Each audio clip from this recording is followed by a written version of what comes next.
Morning. Ooh, it's early, early. I didn't know it was so early. I felt I needed to come on and say something. Well, I had something on my mind. I watched a documentary. Good morning and welcome to everybody coming in. Guava, let's get that out the way. I watched a thing this morning, early this morning, and it was about people that's of age. How you doing? Let's welcome a few people in. Second Floor Gardens, Big Bad Bo. Ooh, that's rough. It's rough on the eyes. Let me see. Let me see here who we got in here. Sheena Natural, how you doing? Locks and Land flew away. I'm glad you here, Locks and Land, cause you will understand. Crosswell Princess, Chris, how you doing?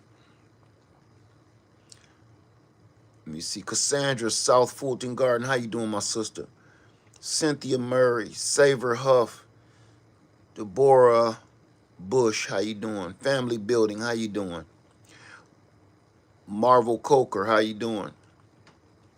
Terry, I can't pronounce your name, I'm sorry. Alicia, I think it is. Elizabeth and Rodale, how you doing? Mildred, Von Will. Oh, all of y'all woke up this morning. Okay, I don't feel so bad. Okay, I don't feel so bad. Nancy, good grief. It's a ton of y'all. Wait, here's a name I wanted to. What is that? I can't mess with that one. Chi Chi, Art, how you doing? Nope.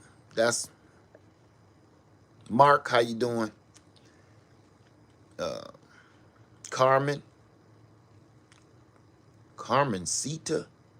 All right, that's enough of me trying to pronounce some of these names, man. Y'all, whew, good Jesus Christ. Them names, man. Maybe I'm getting old. Well, that's why we here this morning, because we getting old. I don't care how young you are watching me right now. I don't care you're in your 20s. If you're in your 20s, if you're in your teens and watching me right now, you are the best audience that I have. And not saying nothing that older people aren't the best audience. The reason I'm saying that is if you're younger, if you're in your early 30s, 20s, and teens right now watching me, some of y'all teens shouldn't be watching me. You really are the ones that I'm talking to right now. If you're up in age a little bit, you understand exactly what I'm saying. So you already know what I'm saying. I was watching this thing on YouTube early this morning. It was about retirement, and I was watching several elders in their 80s where all they had was a bunch of shoulda, woulda, couldas, and they had a bunch of regrets. None of them, none of the elders that I watched 2 episodes of this, and I'll post it in my community post so y'all can watch and see exactly what I'm saying. But none of these elders had anything positive to say with the decisions that they make. Say, I had to retire at 62 because my husband. Okay, all right. Listen, these people made horrible mistakes. No, they didn't. No, they didn't. They didn't make horrible mistakes. Let me back up. They were living life the way they were supposed to be living. But the system doesn't allow that. The system that we all abide by and uphold and stand for is not for us. And I don't know another way. I wish it was more people out here screaming to the rooftop that this system is not made for you to retire and comfortably and never have to worry about bills and stuff anymore. We're so, as when we're kids, we're sold this, man, it's a fantasy. The fantasy is you work hard, for 30 years, you go out there in the world, and then you can retire in a little house on the hill, picket fence, dog, couple kids, grandchildren. But that doesn't happen for absolutely anybody. The only people that ever tell you that they're living good in their retirement and their cash flow is, they don't have to think about what's in the bank. They don't have to look at their bank account. Those people tell you this stuff, but they never tell you how they started. They either got super lucky, like hitting the lottery, or they were spoon-fed. Their parents and their family already had money. Their parents and their family already had assets. Their parents and their family had some kind of big name in it that helped them live comfortably. They don't always tell you that they had help. So we aspire to be like them, right? Living comfortably and everything. So we work hard as we can possibly work, just to find out that it was all a dream. Like Biggie said, those were some of the people planted in our lives to make you think that this system works. And if you don't think that there are people being planted in your life to make you please don't, I don't want to talk about politics, please. I don't want to talk about any of those people, please. Don't do that in my comments right now, please. I don't want to do that. I do not want to talk about that mess, please. Okay, I'm going to send you off if you do. I want to talk about something that we can do something about right now. I don't want to talk about what people voted for and now they getting a dish best served cold. And I ain't gonna lie, a lot of them people really deserve this because they wanted this. That's why I don't want to talk about it.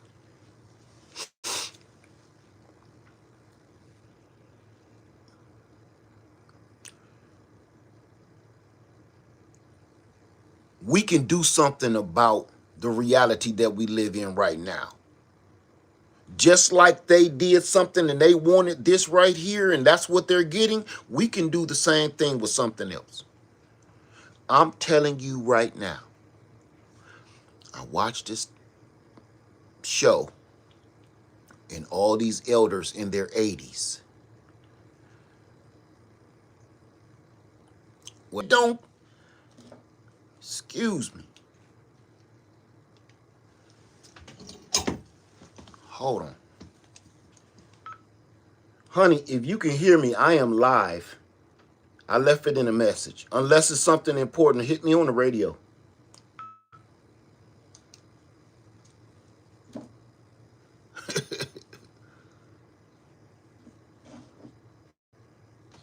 Okay. Oh, by the way,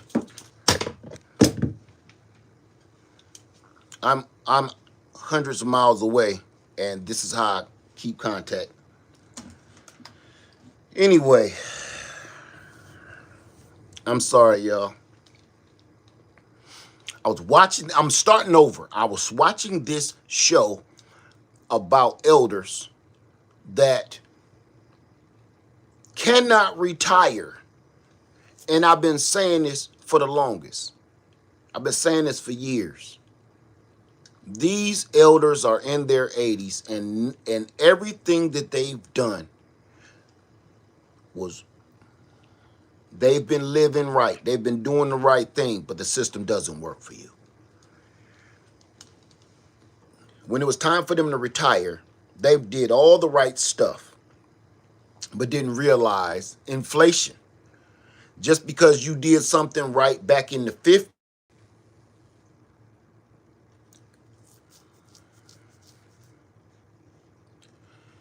hold on, y'all.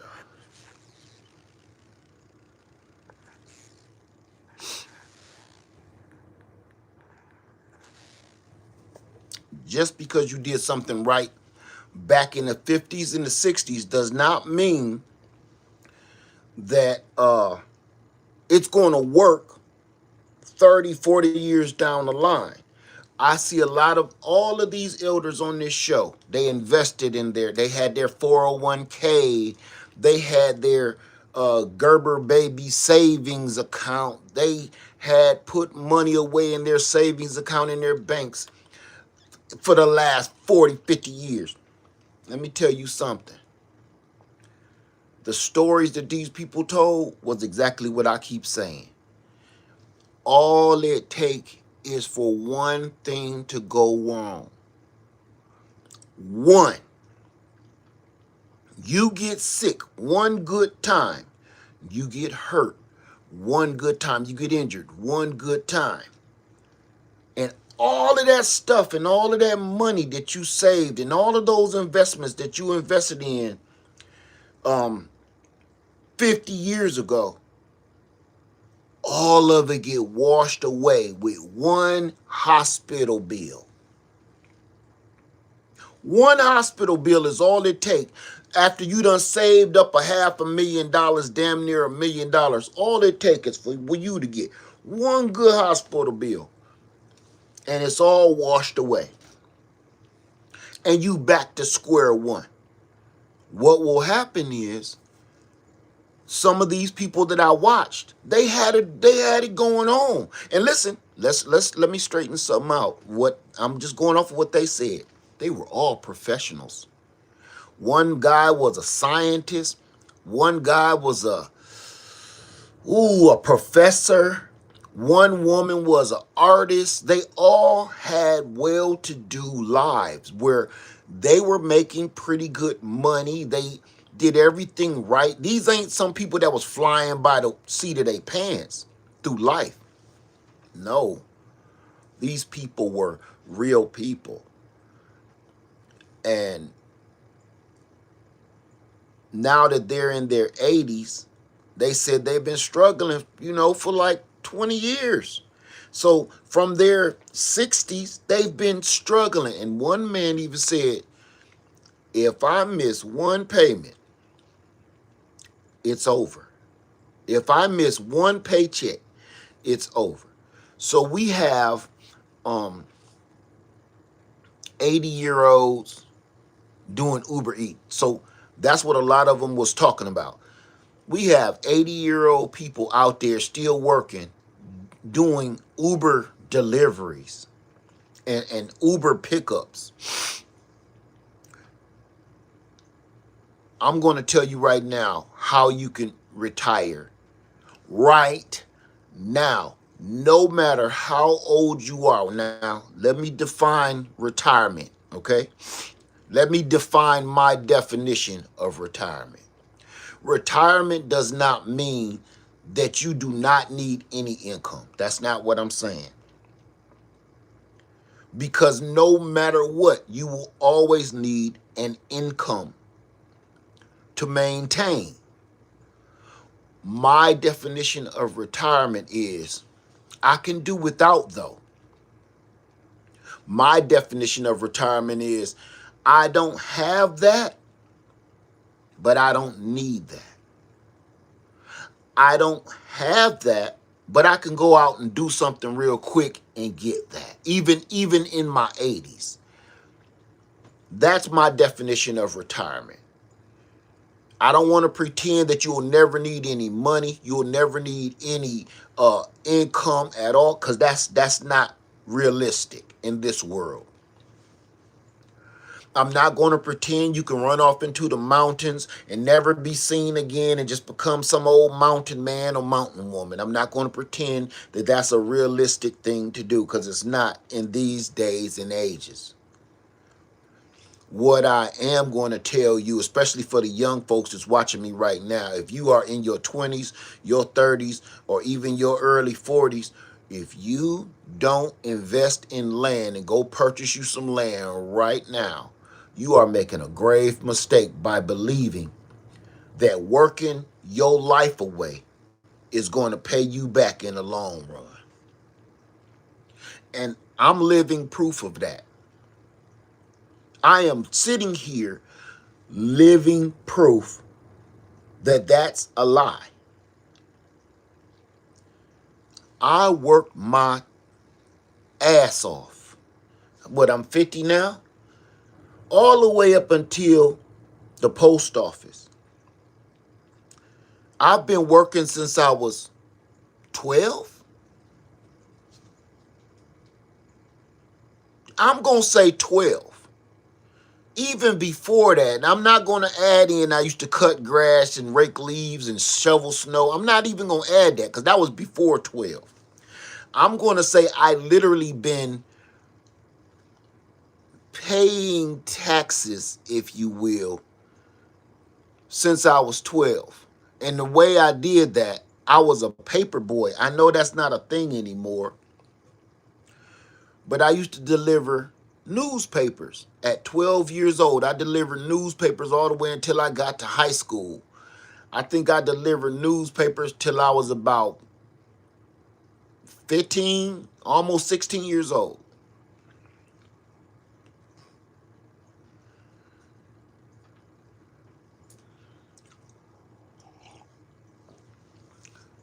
And I never stopped working ever since.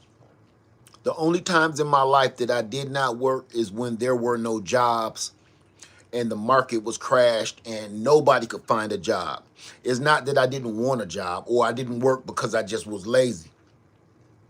It was out there where there were no jobs in the late 80s, the late 80s, early 90s.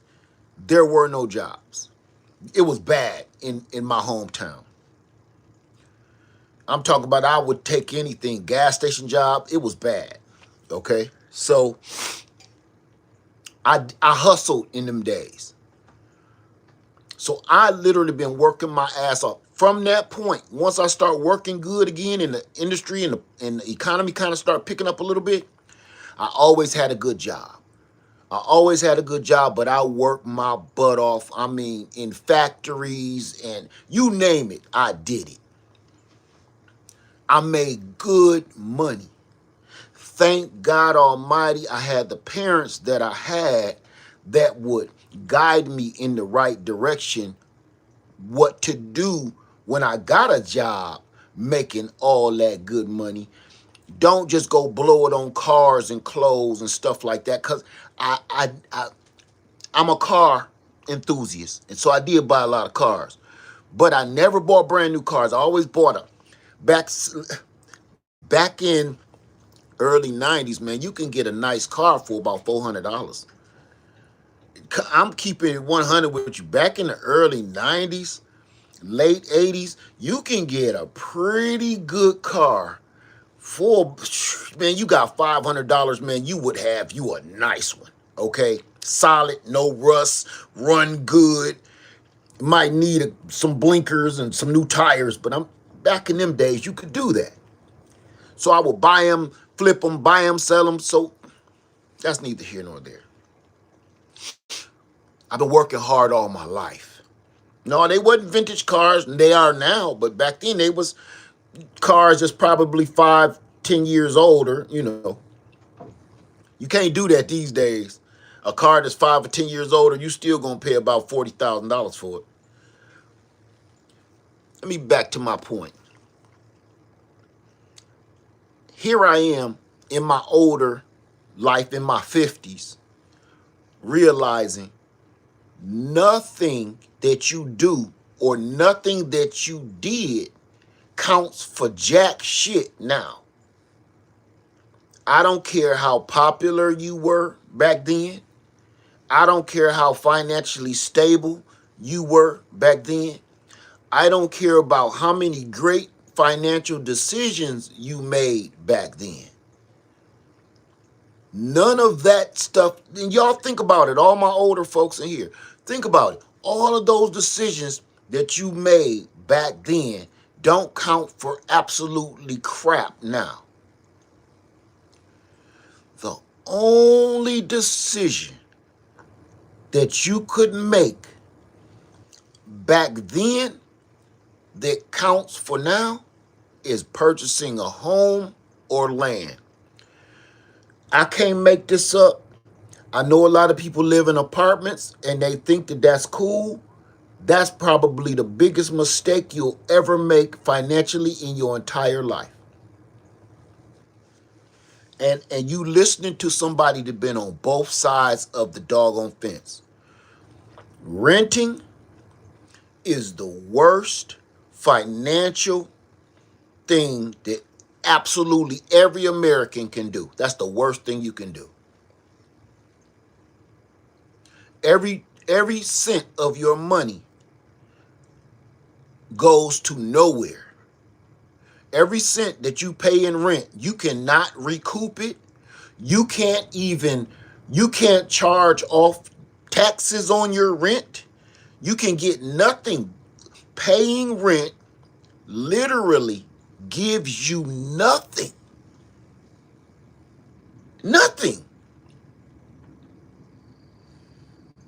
You can't claim rent on your taxes. No, nothing. You can't go to a financial institution like a bank and say, and you renting is going to give you some kind of, I don't know, good merit on trying to get a loan. They don't want to hear that you're renting. You can go to the bank and apply for a loan. I can't make this up. You can go to because I've done this. You can go to the bank and tell the bank you've been paying rent with never missing not one single payment for the last 10 years. You was never late on one rent payment. You can get a letter from the landlord and take it to the bank. You know what the bank gonna say? We don't give a damn about what your landlord say. We don't care about you never missing a day's, a month's rent. We don't care. We don't care that you pay renter's insurance. We don't care. We don't care that you beautified your rental unit. We don't care. We don't care if your rental unit or your rental home is the best one on the entire block. We are not giving you a loan. We don't even care if your rent was $5,000 a month and you never missed a payment for 10 years. We're not giving you a loan. We don't calculate that. We don't care. We're not going to let you buy a home because you were an excellent, listen to this word because this word is offensive to some, tenant. You get no pats on the back in this world, in this life, in this society, in this system for being a tenant. It's the truth. And I'm here to tell you the truth. I know y'all don't want to hear this, but it's the truth, man. You get no pats on the back for being a tenant. I don't care how good of a tenant. The only time that being a tenant is going to raise some people's attention if you're a bad tenant. If you're late on your payments, if you're late on your rent, if you tear the club up, you done tore up the apartment, you done tore up the house. If you're a bad tenant, everybody want to know about it. Even the bank. The bank even want to know that you're a bad tenant. But nobody cares when you're a good tenant. That's why I'm proving it to you because you know right now. Period. That's the only time anybody care. You was a bad tenant. If you was the best tenant, your landlord said, I hate to see him go, please. They don't care that you was the best renter. the best tenant, they don't care. The only person that cares that you are a good tenant and you've been paying $5,000 for 10 years. Oh, this is a good one. This is a good question. I gotta stop because this is a good question. Oh, I'm gonna put my glasses on for this. Oh, because I got an answer for you already. I just want to make sure I ain't reading this wrong. All right. Harun, the American Muslim. Okay, you said, what can you do? Now, this person, Harun, the American Muslim, says, what can you do for a bad landlord? Move the hell out and go purchase a home. Do you hear anything I've said so far in this video? Stop being a tenant. That's what I'm trying to tell you right now. If you don't understand what do you do about a bad landlord? What do you do about a bad landlord? You become a good landlord. You hear me? What do you do about a bad landlord? You become a good landlord. Get out of that man's house. Get your family out of that man's house. If he a bad landlord, you go do the stuff that you supposed to do, and you go become a landlord, but you be a better example of one. That's what I did.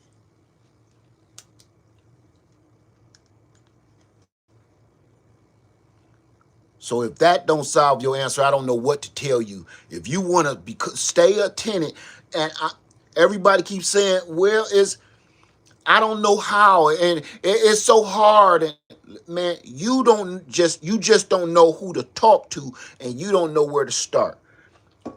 Before I get into that part of the video, I'm gonna finish this part. If you want to retire right now, go purchase some land. I don't care if it's an acre, 2 acres. I don't care what it is. If you can pay it off quick, go purchase some land. Even if you have to get a loan, whatever, pay it off quick. Double, triple payments, whatever you got to do, take on a second job. I know this sounds like, man, I thought you was going to say something real. I am. You know why? Because, boy, everybody want to call me in the morning. What the heck is going on? Listen, you will take a second job and a third job and a fourth job when you trying to get a new car. You will take on a second job, third job, and a fourth job when you trying to get some new wigs and weave and nails and some rims on your car and some gold chains. You will go take on a second, third job. You will go run some Uber Eats and all that nonsense when it's time for you to go get some stuff that do not count at all. I'm telling you. I'm living it right now. I woke up and it was almost like it was meant for me to watch this video. Right? This video of all these elders, 80 years old, sad, struggling. Man, hurt me to my core. Hurt me to my core.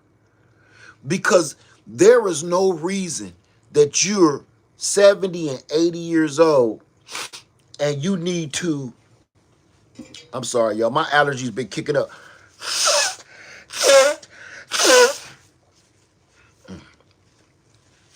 There is no reason on the planet Earth, you 70 and 80 years old, and you've been in a good American and a good upstanding citizen, not going to jail, not getting arrested, not doing crimes, and not putting your hands on other people. You've been a good person your whole life.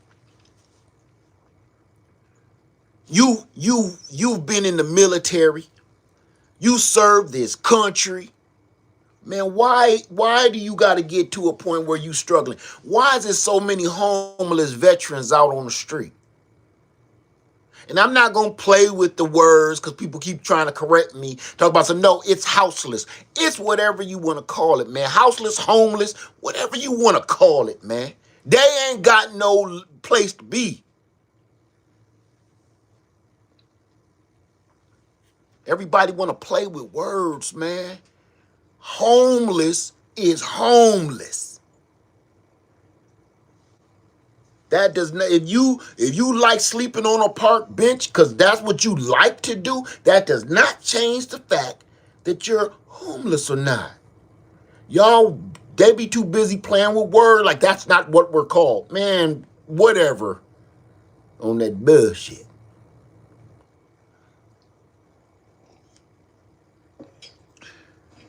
I'm not about to play with no words with you. It's homeless veterans out here, man. People that served this country. People that lost their lives or risked their life and limb for you to be able to live like this in America. Homeless. In America. Supposedly the richest, most powerful country in the world. But we have homeless veterans. The people that gave their life and literally their appendages, their limbs, to keep you so you can say whatever you want to say and do whatever you want to do. I'm going to tell you the answer to that. I'm telling you. Buy land. I don't have another way to say it. Buy land. It's not too many different words in a person's vocabulary that you can say buy land. Because you're going to be able to retire on that land. I don't care what your legal stipulations are in your community, your city, your township, your state, whatever, you still have a piece of land that you can go live on.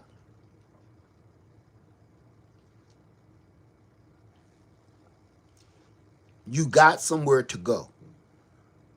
And here's the thing about retirement. And speak up, because I'm about to take some comments and some questions in a second, because I want to hear y'all say this. For all my elders and retirees that's watching me right now, you can speak on this. Your main or your most important asset as a retiree is the roof over your head. Is anybody with me? Because as long as you got a roof over your head and a place to go, the rest you can figure out. I know it sounds whack. I know it sounds like gnarly. Yes, it is. The roof over your head and where you're going to go is the most important issue that you'll deal with as a retiree or as an elder up in age that can't work or don't want to work no more. So why are we doing everything backwards? Right? Now, since y'all agree with that a roof over your head, shelter, and a place to go is the most important thing that you can have as a retiree or up in your age, why isn't that the first thing that we should be trying to acquire? The system got it backwards, saying work, and then you'll receive that. Do you hear what I'm saying? The system has it set where they want you to work till you have dead. Then they promise that you're going to have that. We're literally going off of what the system is promising us. How has that worked in the last few hundred years? We're doing it backwards. Instead of work, work, work, work, work, acquire. See that? Work in your young days, in your teens and right in your 20s, in between your mid 20s and mid 30s, between 25 and 35, you need to be purchasing some land.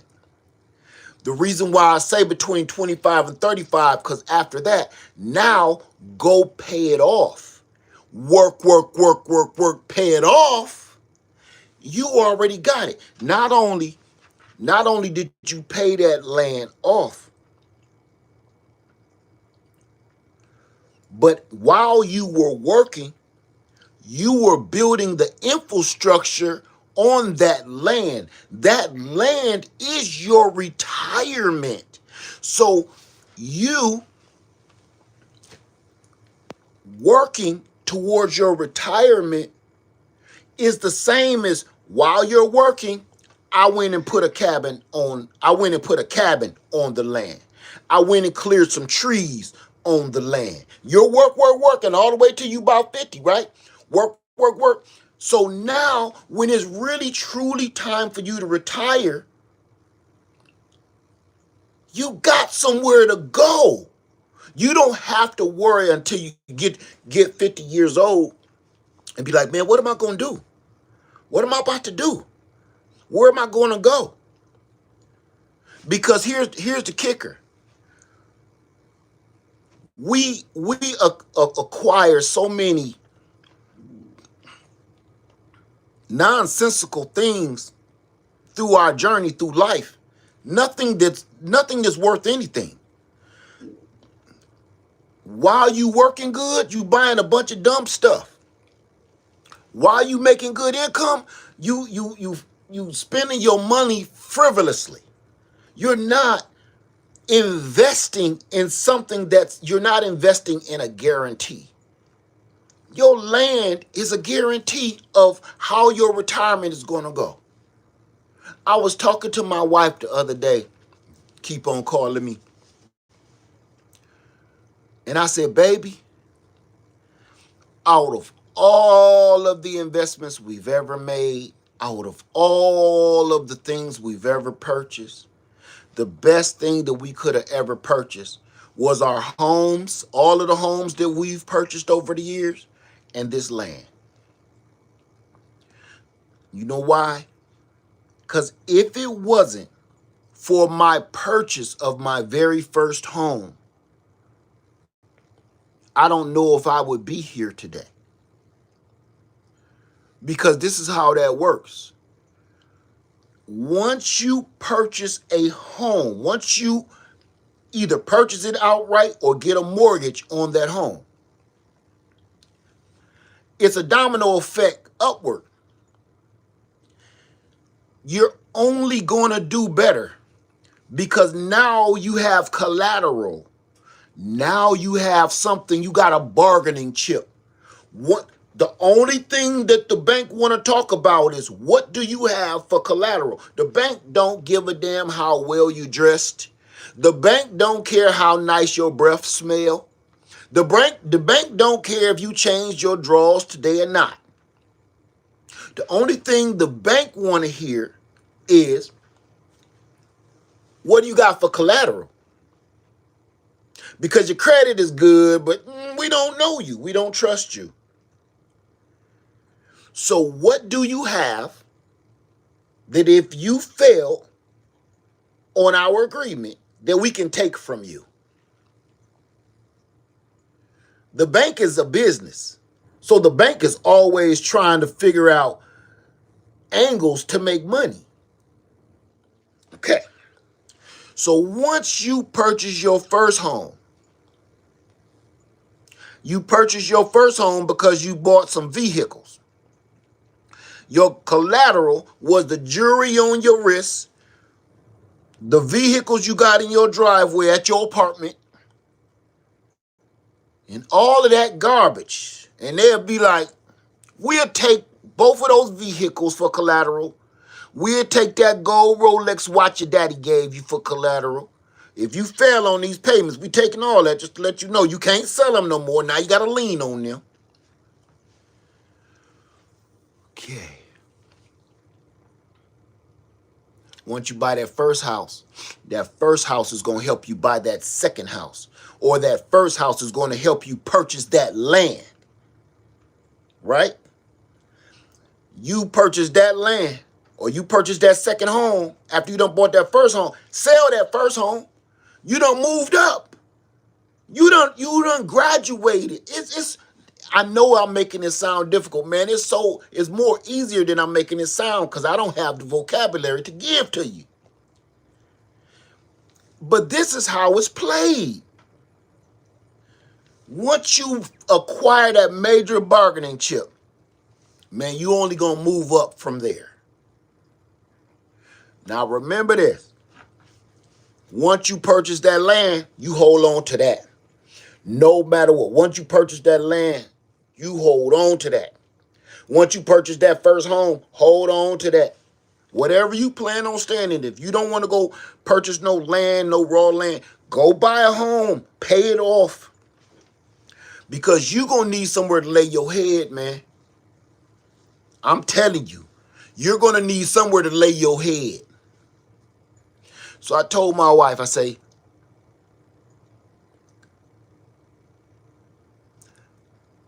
buying this land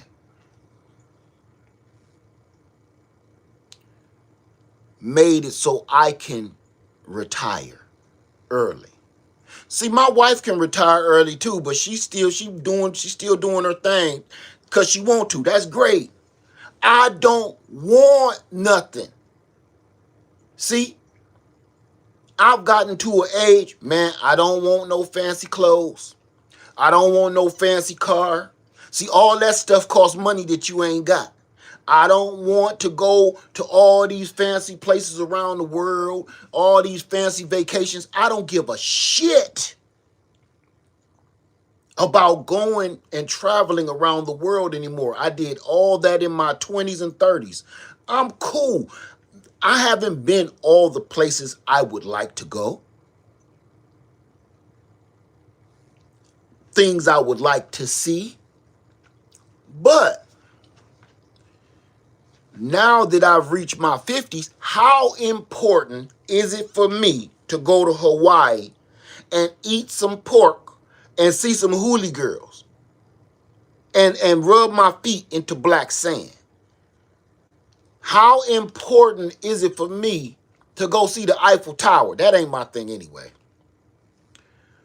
I just don't care about that stuff anymore. You want to know why? Because, man, I literally got all of that stuff that I want to go see right here on Freedom Acres. I don't have to think about things that's going to keep me busy and things that's going to keep me healthy, physical things that's going to keep me healthy and physical things that's going to keep my blood pumping. Because let me tell you something. It's something to do every day here. Every day. I got a list back here on this table of things I need to accomplish. And I keep being like, man, I got to find the time to do this stuff, right? Yesterday, I would love to show y'all.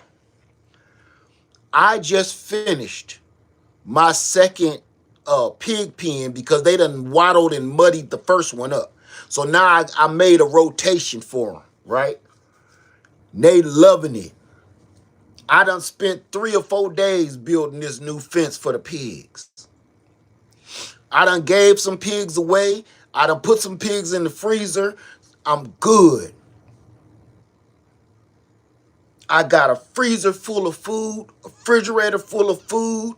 I got some stuff growing in my little garden tanks, and I got livestock. I got chickens and pigs out there, refrigerator full of eggs and ribs. I dug my own well. I invested in an auger, dug my own well. So let me show you something. Let me show you something real quick. Let me show you something. Just so you see. Just so you see.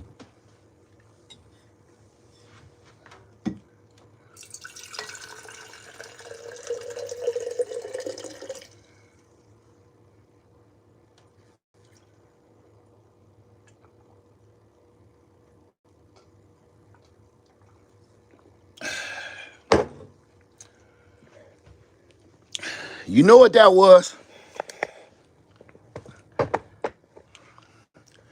That is literal water from the earth.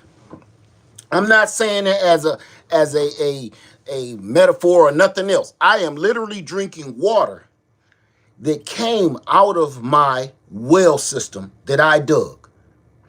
So instead of me investing in some new rims for my truck, new wheels and all this garbage, I invested in the equipment to dig for free water. See how things change? It don't make sense to a person that don't understand. But now, I'm sitting here. I said, look, I need to get some more water in here. Let me go out here and run this pump. I pump me out about 5 gallons. I bring it in here. I filter it and I use it. That's retirement. Let me show you something. Let me show you something. Let me show you something. Let me show you something up here. Let me show you something.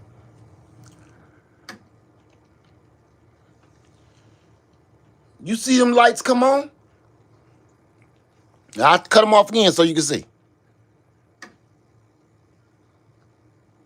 You see them lights?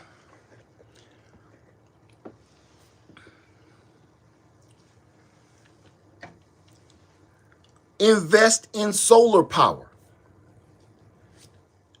I don't got to worry about the light bill. I don't got to worry about the light bill. See, nothing that I have invested in right now makes any sense to anybody. Matter of fact, it looked like I'm just doing stuff for clicks and views for social media. The clicks and the views is a bonus, but I'm not doing it for you. Not like that. What I'm doing is showing you, man, that it's possible. It's possible to get out of that rat race. You listen, we're addicted to the rat race. We're addicted to the system. Because I'm gonna tell you how you know that you're addicted to the system. Listen to me real close. This is how you know you're addicted to the system. Because you don't think there's no other way. Or you think and you know that there is a other way, but you can't do it. That's how you know that you're addicted to this system that they put. You're brainwashed by them. And for the people that's going to ask me who is them, if you don't know who they are, you are one of them. Keep asking me that dumbass question. If you don't know who they are, you are one of them. I'm telling you right now, family, there's another way to live. We just don't want to do it because you think it's hard to live on the land. I wish I could get some people in here. I'm telling you, you think it's hard to live on the land, right?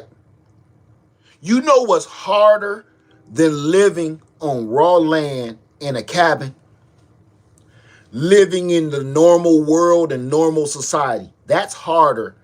If you had a chance, I wish I could acquire a place where I could bring all of y'all here and you stay here for like 2 weeks to 30 days and let you realize how bad you're screwing up. I promise you. If you was to stay on Freedom Acres for 30 days and you stay in like a cabin or a tent. Once you get used to that, you'll start to really, even if you don't like it at first, you ain't gonna like it. You gonna hate it at first. I'm cold. I'm hot. I ain't got enough cover. I ain't got enough water. I'm dirty. You not gonna like it at first. But after a while, you start to realize what you don't need. You start to realize in this world, in this society that they got you in, you start to realize what you really didn't need. They just keep putting stuff in front of you. And we, like Pac-Man, no matter what they put in front of us, we feel that we need to consume it because it's put in front of us. They got us, man. If you want to retire early, I promise you, man, purchase some land. Even if you have to get a mortgage, pay that off quick. Pay it off as fast as you can. But then, this is why another reason why purchasing land just goes so hard. You don't have to buy raw land. You can buy land with a house on it. It's going to cost you more, but it's still, nevertheless. Let me tell you something. You can make some of your money back just by going out here and selling some of your lumber. I don't want to get rid of none of my lumber, but you, if you really wanted to get your money back like that, you can go sell some of that lumber and get some of your investment money back. Now, you can also sit around and use that land, man, go put some containers on your land. Go put some of them shipping containers on your land and charge people for storage. People need storage, man. People need storage. You know how much money you will make on a storage facility? If you take I got a 20-foot storage container, right? If you put a 20-foot storage container and break that into two 10 by 10 units, that's two people renting that storage container out for $100 a month. Because right now it's almost $200 a month for a little 8 by 8 or 5 by 5. You could put a series of shipping containers on a part of your land and rent it out just for storage. And people say, well, you could rent it out to RVs and tiny homes and campers. You could do that too. But you listen, when you got a whole bunch of people putting RVs and tiny homes and stuff on your land, you got to deal with people's personalities. You got to deal with people's lifestyle, right? You become like a landlord, but when you're dealing with people's personalities being a landlord, now you got a problem. But you could make the exact same amount of money if you put shipping containers on said land instead of tiny homes and RV parking and rent that out and make the same amount of money, and you ain't got to see nobody, and you ain't got to deal with nobody's personalities. You ain't got to deal with nobody's lifestyle. You sitting there making your money back. And that also don't mean you got to build no serious infrastructure. You ain't got to have water, lights, gas, plumbing, all of that. You ain't got to add that in, because with that, you got to do that when you put in tiny homes and RV parking and all. You got to add the infrastructure first. That's going to cost you a lot of money. Shipping containers, you ain't got to put none of that in. Drop them shipping containers, put up some security lights, some solar security lights, and put up some cameras. Now you making just as much money as starting an RV community or a tiny home community, but you ain't got to put in the infrastructure. Here's the other thing about that. You ain't got to keep it like that forever. When you done with that and you've made enough money, get rid of all them shipping containers. Sell them off. You want your land clear now. You don't want that on your land no more. You done made plenty of money. Get rid of them. Shipping containers just sell like hotcakes. Get rid of it. Now you're making more money. You invested in the shipping containers, and you're going to make your money right back on those shipping containers when you sell them years later. Want to know something else? Those shipping containers are starting to appreciate. Have y'all seen that? If you purchase a shipping container right now, a beat up shipping container going to cost you probably $1,500 to $2,000, $1,800. Think. For a beat up one. Man, I can remember just probably 5 years ago,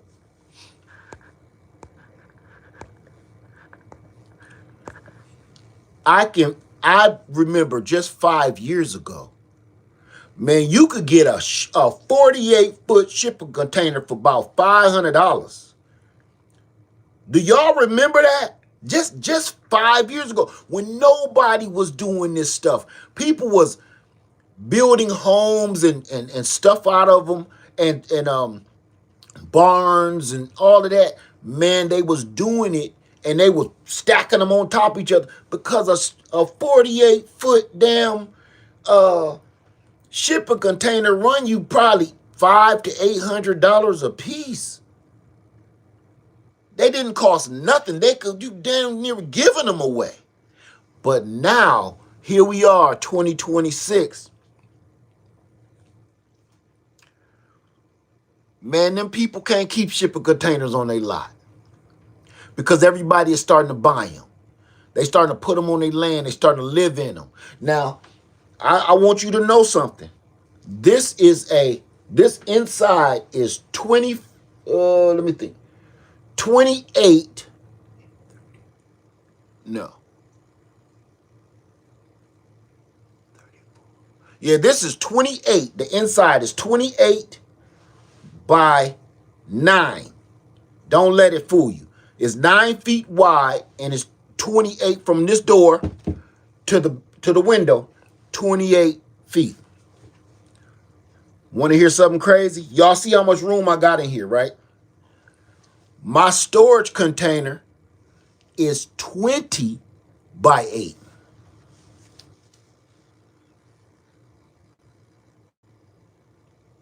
It looks wider than 9 feet, but it's not. I've measured it over and over and over again. This is when you purchase a cabin, they trick you. When you purchase like a cabin like this, they trick you. When they say 12 by 28, they're measuring from the very outside of the roof, where the roof come down like this and it come off about 6 inches to a foot off of the edge of the house. The house is right here. They measure from this to that roof. It's all a lie. If you measure from this wall, the inside wall, to the inside wall right here is 9 feet. I can't make this up. So the shipping container is only 1 foot shy of that on the inside. I'm measuring on the inside. It's only 1 foot shy of that. So that's only 1 foot shorter and 8 feet longer. That's it. Could you live in a shipping container? Absolutely you can. Absolutely. So all I'm saying is you have choices. We don't have to keep living like they want us to live because, look, family, it's not working. It's not working. Keep it real. How is it working for you right now? It may be working for you right now. It ain't gonna work for you in the future. Your future ain't set. Your future ain't set. Let me put it to you like this. People say, yeah, you got land, but you got to pay taxes. I do. You got to pay taxes too. No matter if you renting, you got to pay taxes too. You're paying more in taxes than I am. I guarantee that. You're paying probably 2 to 3 to 4 times more taxes renting an apartment or renting a home than I am paying in land taxes. Go check. You don't think you paying no tax? You paying the rent for your landlord. You are paying his property taxes. That's why your rent is so high. Because you're paying his taxes. So when people tell me, oh, Led, you got to pay taxes, you all that, man, let me tell you something. Let me look around. I'm trying to find, man, you can find the money that I pay on taxes on my land. You can find that on the ground. If I stood out there with a cardboard sign, "We'll work for food" sign for a good day, I can get the taxes in this cup out there.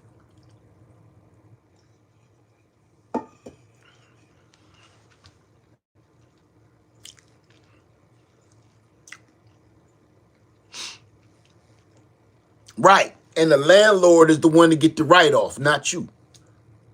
I can't make this stuff up, man. And the more that we don't talk about it, and the more that they whitewash it and they don't want this knowledge out there, because this is the knowledge that will set you free from that nonsense that they got you believing. I'm living it. And there's a lot of other people here living that. They live in it. And they can prove it. And you want to know something you can't do? Let me show you something. You want to hear? Here it go. Let me show you something. Pup, ready to go? Ready to go? Come on, let's go.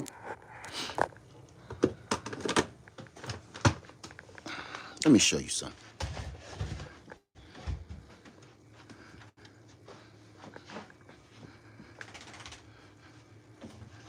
Let me show y'all. What you can't do while you rent is this.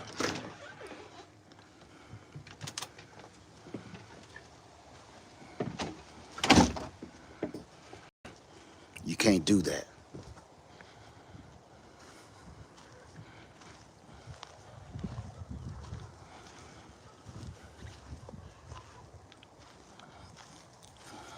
You can't do this.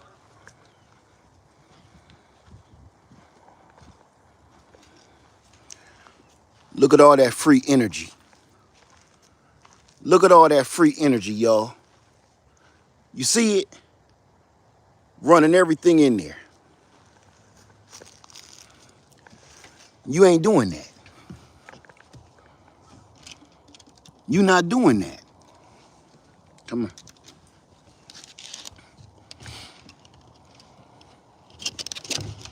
You not doing that. You see that back there?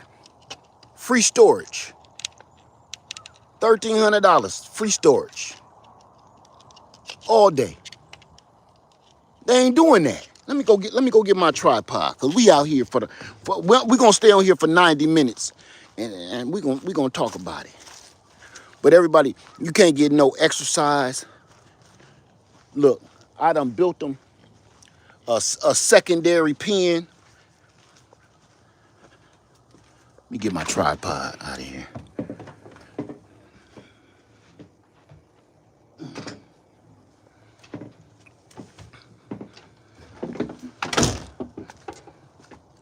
Look at them boots, my Dookie boots. I was knee deep in the funk yesterday. Come on.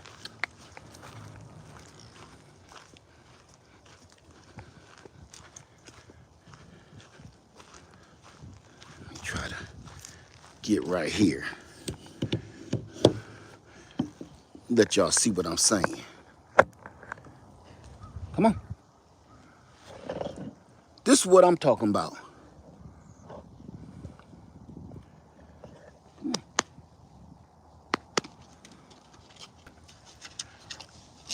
All right.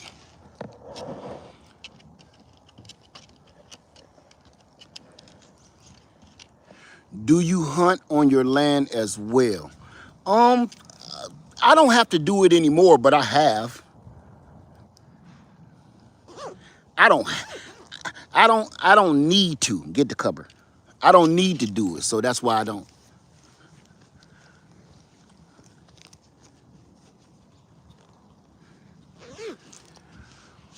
Led, how do I run my refrigerator every day off solar and get hot water to my kitchen sink using solar? You plug it in. You plug it into your solar.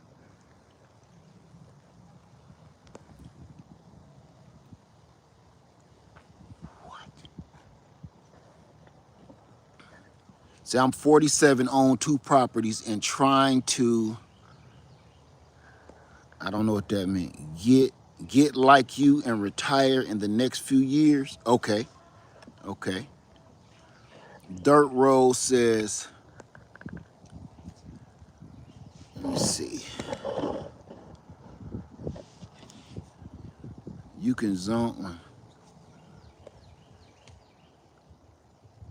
Ha! Dirt Road Farm said they can zone all they want. I don't ask for permission for what I do on my land. Big. I don't know what that is. Let me see something.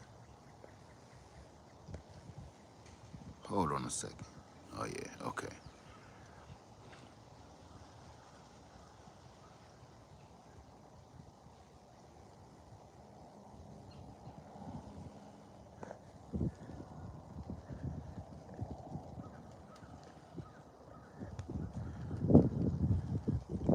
All right.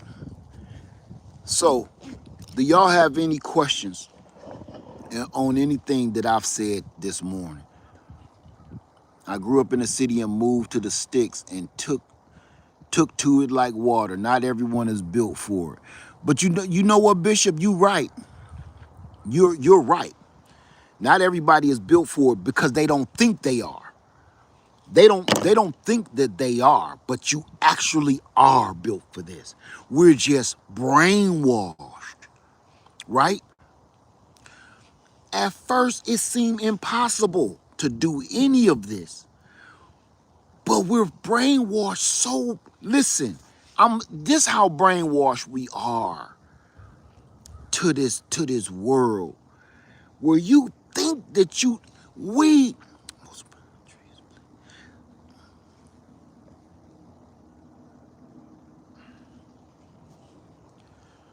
we think that we need all of these medications that they keep prescribing us.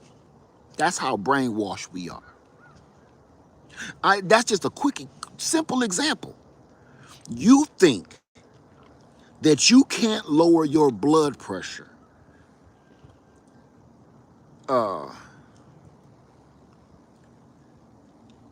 without pills.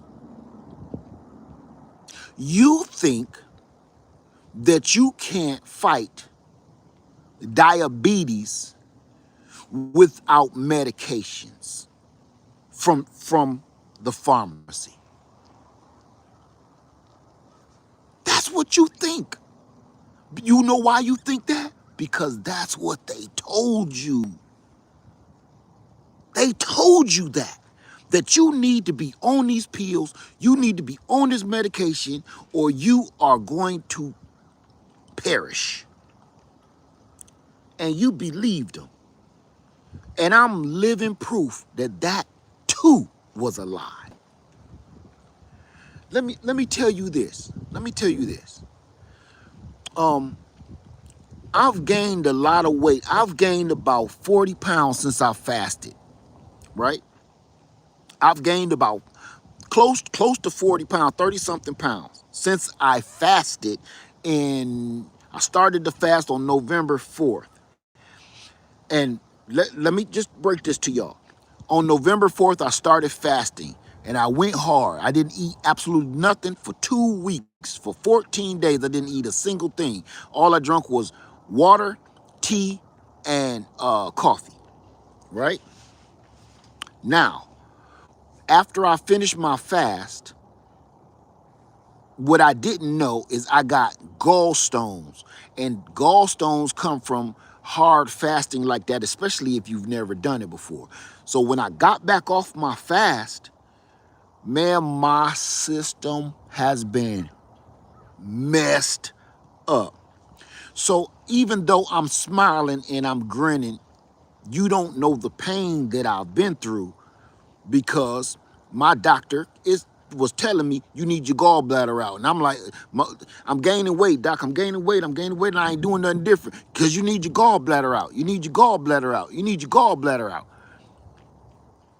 I said, doc, what else can I do?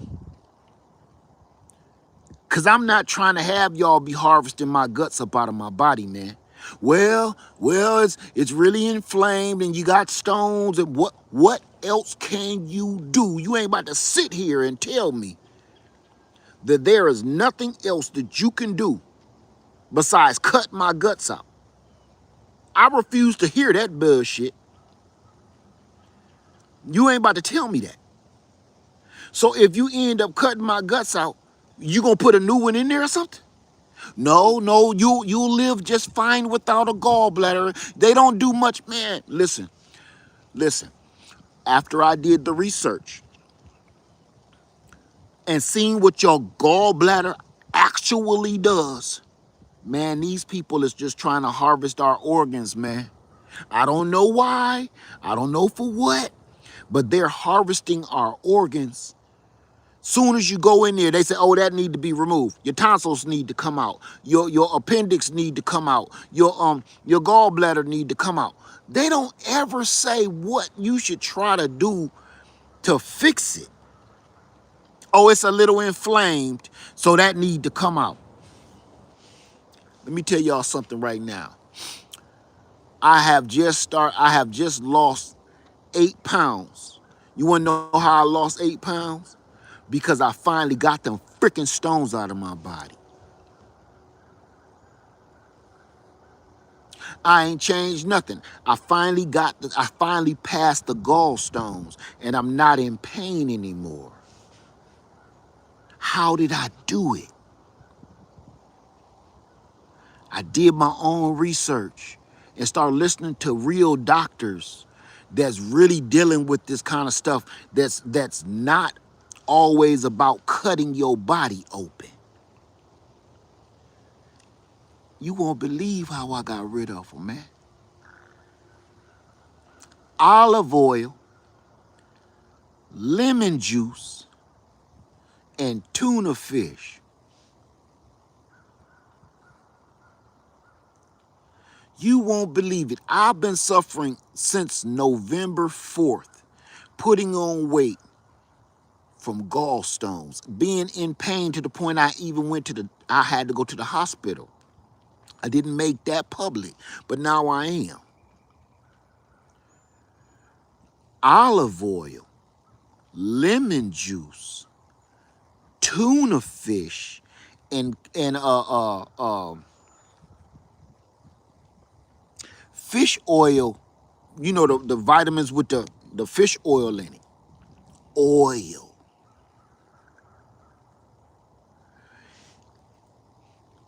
Oil and citrus acid help break that stuff down. They say it don't work. I don't know nothing about no apple juice. I'm telling you what I did.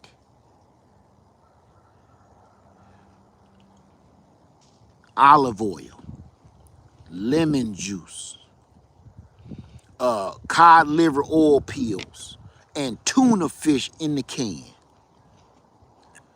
All of those good natural fats with that acid broke them down, and I seen them. I seen them pass through my body, and I feel like I can breathe again. Because when your gallbladder is messed up, man, you can't breathe, you feel sick, you can't eat, you throwing up, and it's like you feel like you about to die. They say once you have a problem with your gallbladder, because this is the second time I've had this, they say once you have a problem with your gallbladder, you'll always have it. Meaning, okay, maybe I'm prone to have an inflamed gallbladder. That don't mean I need to get my guts cut out of me. You need to, especially up in my age, you need to start paying attention to putting more healthy oils in your body. That's it. Something I don't do. I can't make this up, man. I can't make this up. And when you pass the gallstones, you see them in the toilet. And you know what they are. Let me see. What's your name? I can't see it. It says, I was told that olive oil, lemon juice, and Edmond salt flush, they will pass little green pellets. That part, it works. I don't know. I don't know about the little green pellets. They pass little green pellets. No, mine was like dark brown and black, almost black. So I do gallbladder cleanse quarterly, right after my quarterly long fast. Okay. Our diet is the problem. Most food isn't nutrient dense anymore. The reason we need to grow our own food. This is absolutely, absolutely. But see, but that's my point is we've been brainwashed.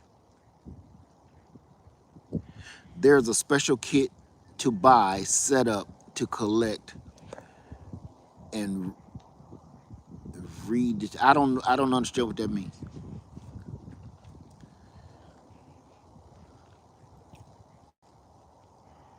We've been brainwashed into believing that this is the way we're supposed to be living by depending on them. And that's how most people do. They think long as I'm getting by, I'm cool.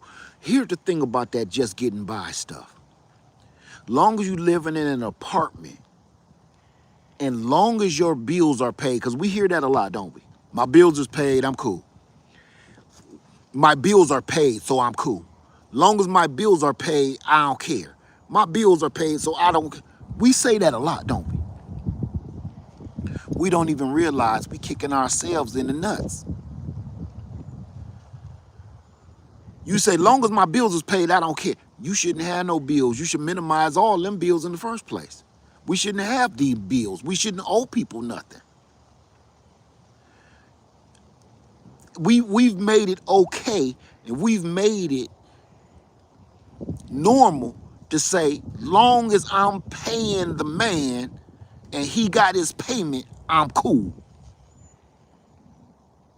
We made that make sense, and it don't.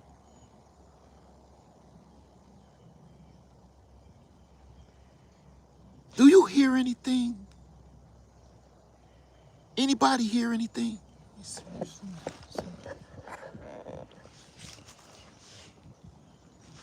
Anybody hear anything?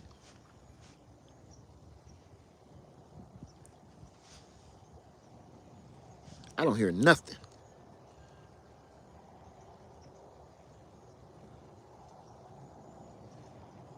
You wanna know why? Cause ain't nothing around. Ain't nobody about to walk through here.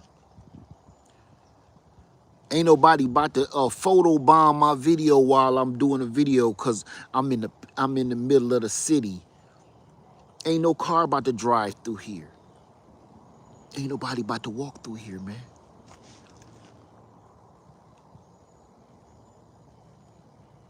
I could do what I want to do. and ain't nobody gonna say nothing about me. Here's the thing about being part of Maine society. When you in the system and when you part of that Maine society, you gotta care about what people think about you. You got to care about what people say about you. You got to care about how people perceive you. I want you to think about that. When the only thing, see, I can be part of society or I don't have to be. That's the sweet part.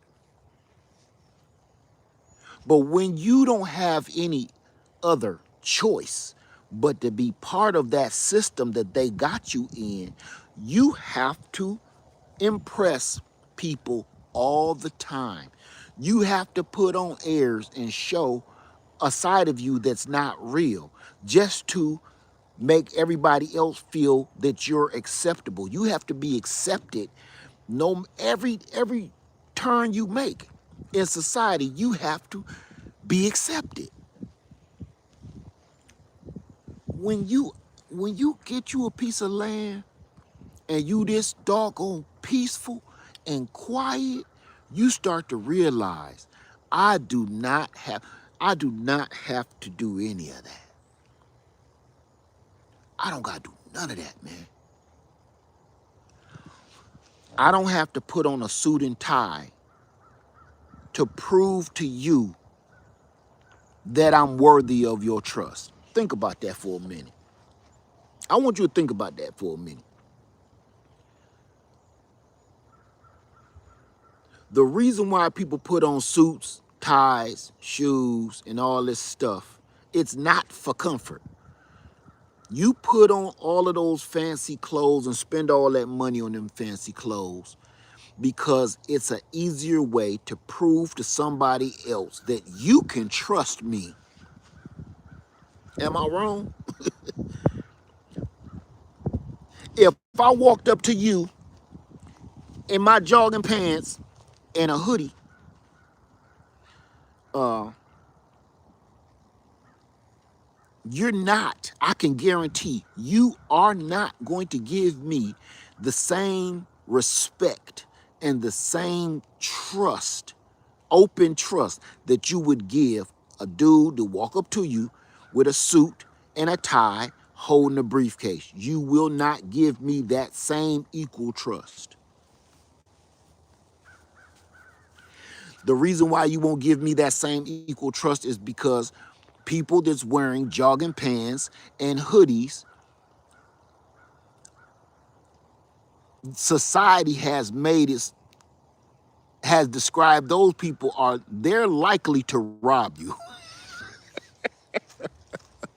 Tell me I'm wrong when I'm right. Society has told you a dude in a dark hoodie and jogging pants and tennis shoes is liable to rob you. That's what society has told you. Do not trust this person on sight. They are untrustworthy because they have on sweatpants and a hoodie. Don't trust them right out the gate. They have to prove themselves. But society has told us if you come here in a suit, a tie, expensive shoes, a gold watch, holding a briefcase, I should fall to my knees and tie your shoe for you. I should give you all of my trust. But at the same time, we are starting to wake up, and people are starting to wake up and see that's pretty much the dude you don't want to trust. The dude walking around with a briefcase, a tie, some expensive shoes, and a gold watch. No, he's not going to put a firearm in your ribs and tell you to break yourself. See how the world works? He ain't going to put no firearm up in your rib cage and tell you to break yourself. Oh, the dude in the suit and the tie, expensive shoes, gold watch, you know what he gonna do? He gonna hand you a piece of paper, and the piece of paper is gonna say break yourself. See, ain't that something? You walk in a bank. You got on a hoodie, sweatpants, and some Air Force Ones, and you slide that teller a note, and the note says, "Break yourself, don't make a move. If you hit that button, you out of here." Right? But the man in the suit and the tie, the expensive shoes and the gold watch, he slides a piece of paper across. He does the same thing, but nobody is scared of him.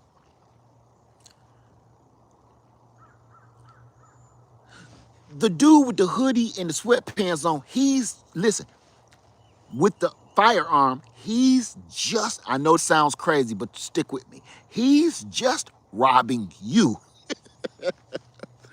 See, that firearm will run out of bullets. So he's only going to rob so many people with this firearm. He's only going to harm at least 17 people. Okay, you know what I'm saying? But that man with that suit, that tie, expensive shoes, and that gold watch, with the piece of paper that he has, he can hurt nations. Did you hear me? He can hurt everybody in the country with that piece of paper he got that's worse than that firearm holding 17 rounds.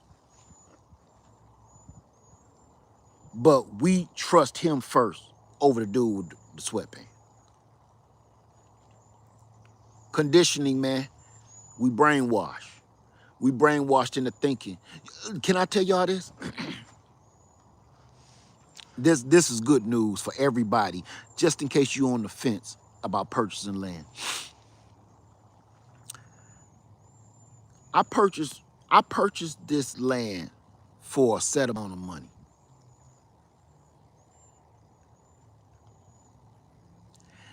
Here's the thing about when you own a home or own land. People want your home and want your land, even though it's not for sale. They find you, people that you don't even know. They find you and they see your house. They pull your house up. They pull your land up. They see how much you paid. And if they want to acquire your home or your land that bad, they will give you a price.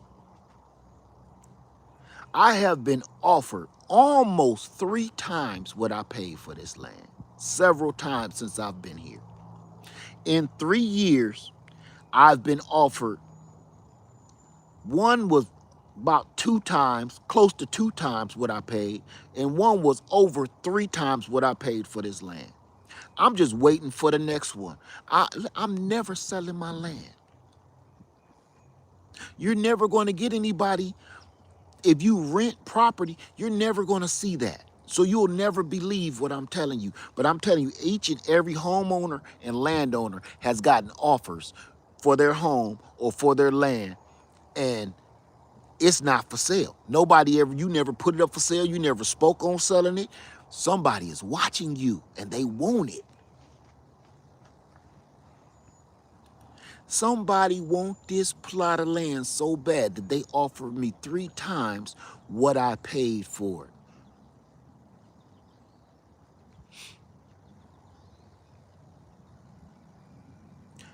Can't make that up. I bought it low. Okay, let's put it like that. I bought it low. But if they gave me 3 times what I paid for it, the sad part is I bought this land 3 years ago, and 3 times what I paid for it, it would still be hard to purchase a good piece of land today. Not at this many acres.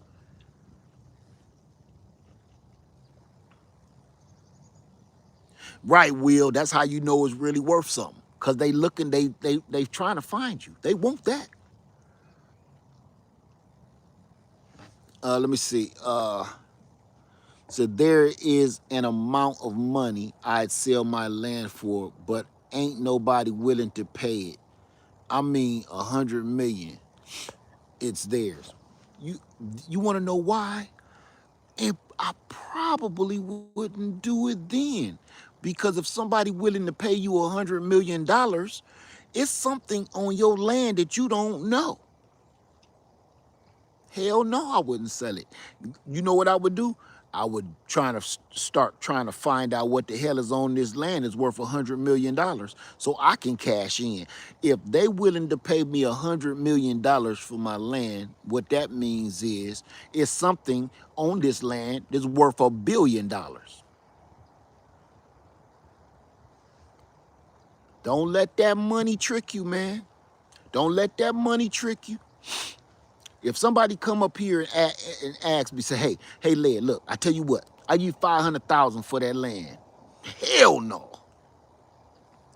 If somebody came and offered me $500,000 or $1 million for my land, I would say no.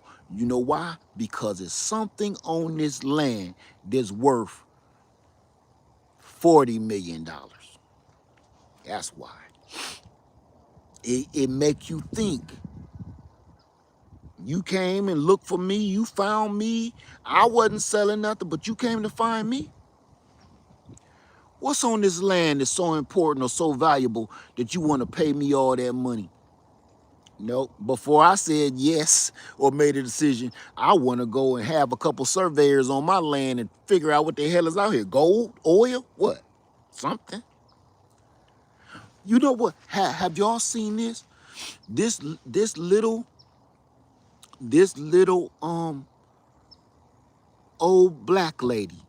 It was on like on YouTube not too long ago. The news. This little old black lady had this land, and it was a long time ago. She ended up being the biggest, one of the richest black women in America, because the land that she owned was one of the biggest oil depositories in America. Did anybody ever see that? She ended up being basically a billionaire for them days, because her land that she had, because her husband had died or something like that, she ended up being the richest woman, the richest black woman in America at the time, because she had the biggest oil reserve right here. Can you believe that? So when somebody keep messing with you, you know what she did? She wouldn't let nobody come in and harvest her oil. She invested and set up her own stuff. And she starts saying, you can come get some of my oil, but you can't come and move in for nothing. Shit. Man, look, you kidding me? Family, I wish it was another way. I'm so glad. I'm so glad I purchased this land. You know what? It needs so much work. This house back here, that needs to be torn down. I got garbage over here in the woods. I got garbage over there in the woods. I got some stuff I need to clean up over here. I don't care. I don't care. I'm so blessed. I am so glad I listened. I am so glad. Oh my God. You wanna see something crazy? Let me show you something crazy, real quick. Let me show you something. Look. Can y'all see that? You see that?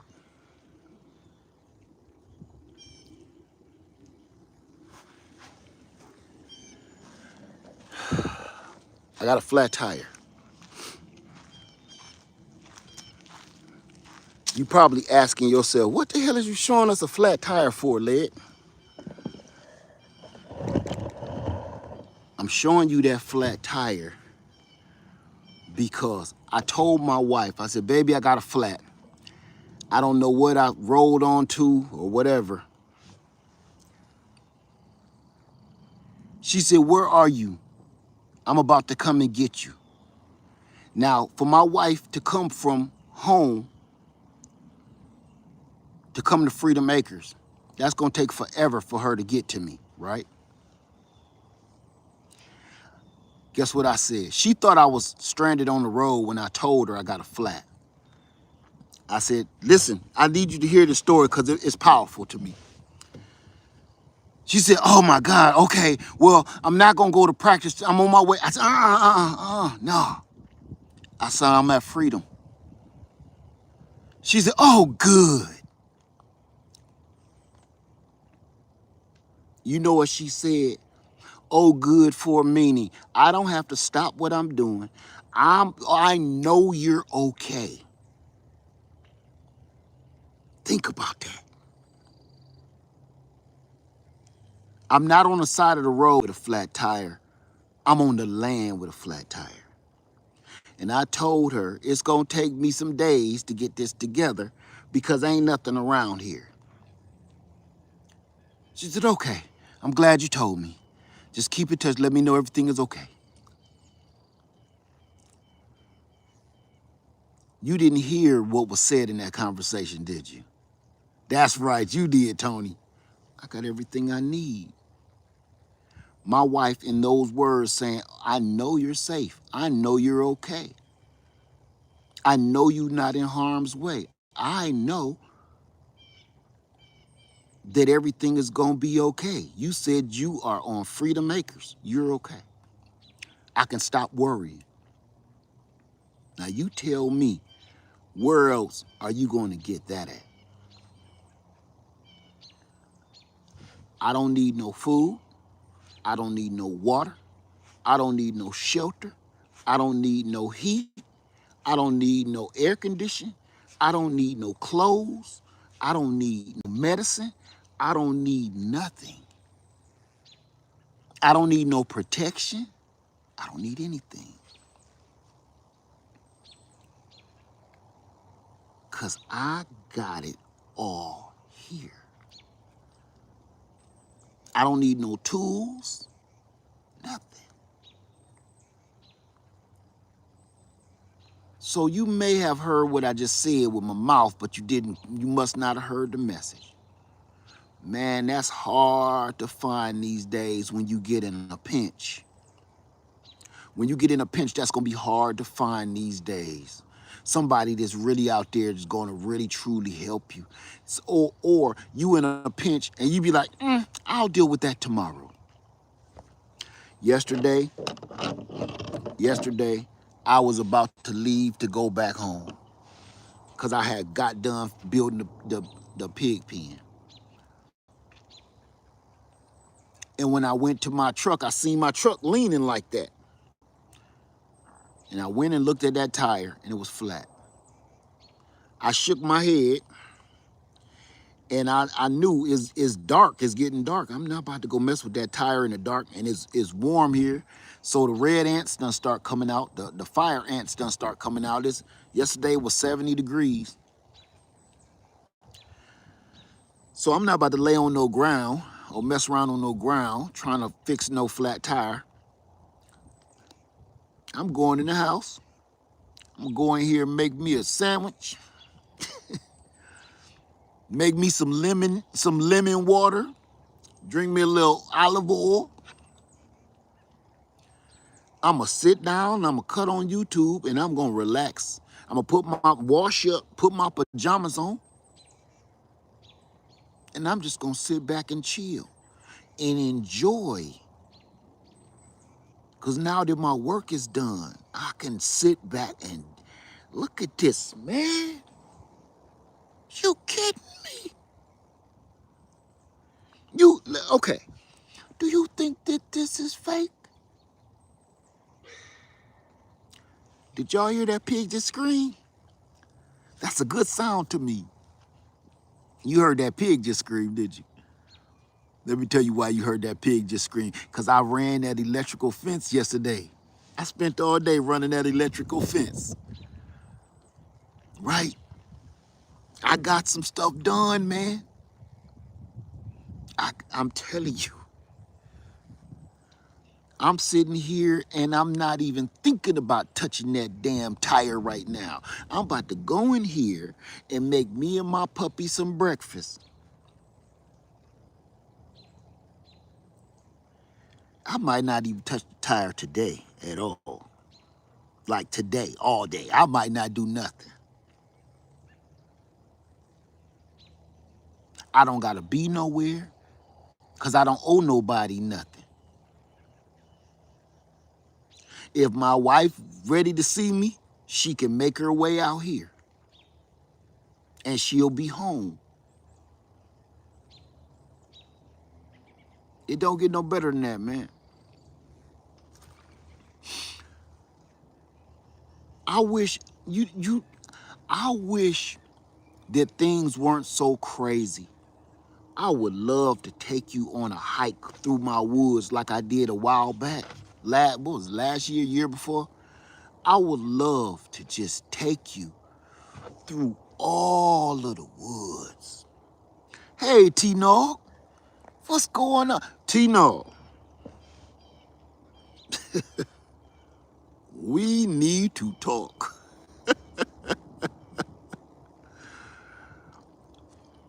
I watched YouTube last night, New Orleans Gardener. You did a video, I guess it was last week. You did a video, had me in here crying like a little baby. I'm gonna talk to you about that. I wanna say thank you. That's what I'm gonna say to you right now. I don't wanna talk too much more on it at this moment because you had me go to leaking at the tear duct again. But I wanna say thank you, my sister, thank you. From the bottom of my heart. And I know if anybody know, you know. Because we've been thick as thieves for years. So I know what you were saying, you meant it. So I watched that video. Boy, you tore me up. You tore me up bad. You know. You said a lot of stuff in that video, and it wasn't just about me. You said a lot of stuff in that video that, boo, Let me stop. I'm gonna talk to you.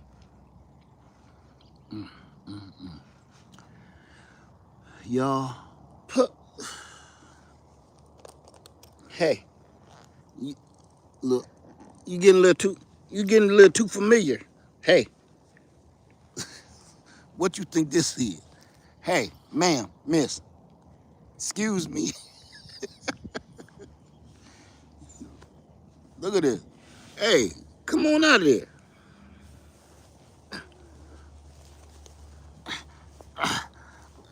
What you doing? What you doing? You hibernating? You done turned into a baby bear? Huh? Oh, you sleepy. So, y'all, please go purchase some land. Please look into land.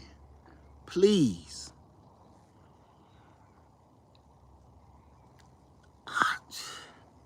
There is nothing like it.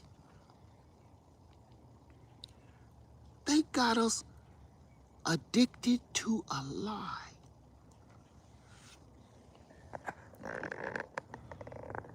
You know what this is? Y'all got Stockholm Syndrome. Listen to this. You got Stockholm Syndrome. If you don't know what it is, go look it up. Stockholm Syndrome. You keep making excuses for your oppressor. The same system and people that oppress you, you keep making excuses for them and why it's right. It's like being in an abusive relationship. And you know what you keep saying? You keep saying, listen, all of y'all now, you keep saying the exact same words that you would say if you were in a physically abusive relationship. You keep saying they don't mean it. They're going to fix this. It's going to be okay. You just got to give them a little time. They're going to help us. They're going to get over their addictions. They're going to stop being evil and mean and wicked to me. They're going to start loving me right. They're going to start treating me right. They're going to start seeing what I'm worth. They're going to start giving me what I deserve and treating me the way I feel I need to be deserved. Don't you? You keep saying that about the government. You keep saying that about the government and the system. You keep thinking that the system is going to save you. You think that the system is going to snap out of it. Listen, even if they get rid of this president and this administration, you think, let me tell you something. This is where they really got us by the balls. You think that all we have to do as a nation is get rid of this president and this administration, and then everything is going to be okay. This is bad. See that? Everybody is rooting to get rid of this administration, right? And then they keep thinking after that, we'll be okay. We'll be all right if we just get rid of him and get rid of this administration and hit the reset button. Let me tell y'all something. You fooled again. I don't want to talk about the elections is fixed or not. See, it ain't about whether the elections is fixed or not. Because if the elections was fixed, why this dude want them so bad? I don't want to talk about the politics of it. What I'm talking about is this. This system is not, the elections do work. But the elections and the system is built not for you. See, that's why you think elections don't work. That's why you think voting don't work, because you think that it was meant for you. It's not. This system ain't got nothing to do with you. See, the voting and stuff, it works. But either way it go, it's not here for you. It's not supposed to be about you. Nothing in that contract says anything about you. That's the problem. So if you have a group, if you have an organization, I'm gonna say, where none of the rules are set for you. Let me back up. Let me back up. They had the NBA, National Basketball Association, right? There are people that say the NBA is crooked. How many people agree with that? How many people say that the boxing association is rigged and crooked? How many people say the NFL is rigged and crooked? How many people say that? How many people say it? Agree with me or disagree? Do you agree that boxing is rigged? Do you agree with me that basketball games is rigged? Do you agree with me football games is rigged? Do you agree?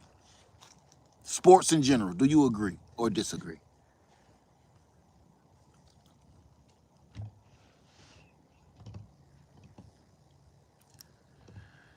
These sports has become titans, giants at making money. So you mean to tell me you don't think You really truly still think that this stuff is on the up and up, and the best may the best man win, when you got billions and trillions of dollars on the line? Do you think that people are still waging billions and trillions of dollars on may the best man win? You must be foaming at the mouth crazy if you think that's how this works. Okay, so everybody, most people here agree that sports in general are rigged.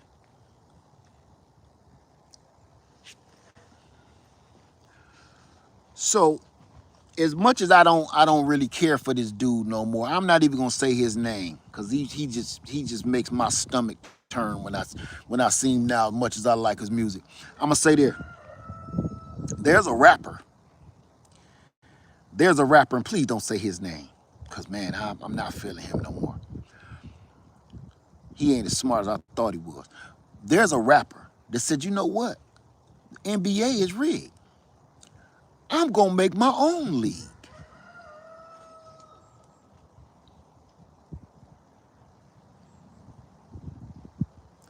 When the NBA realized that there is a millionaire entertainer making his own basketball league,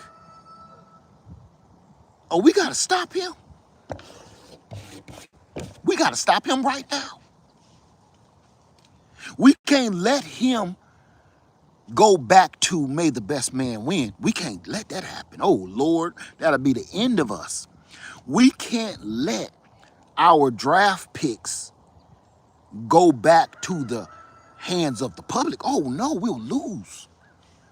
We'll lose billions. We'll lose trillions.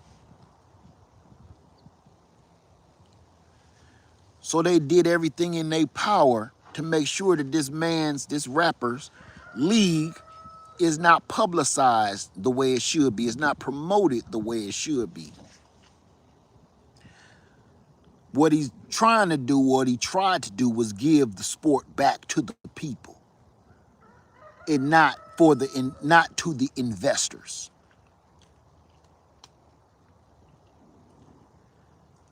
So, if we know, do y'all know who I'm talking about? Don't say his name.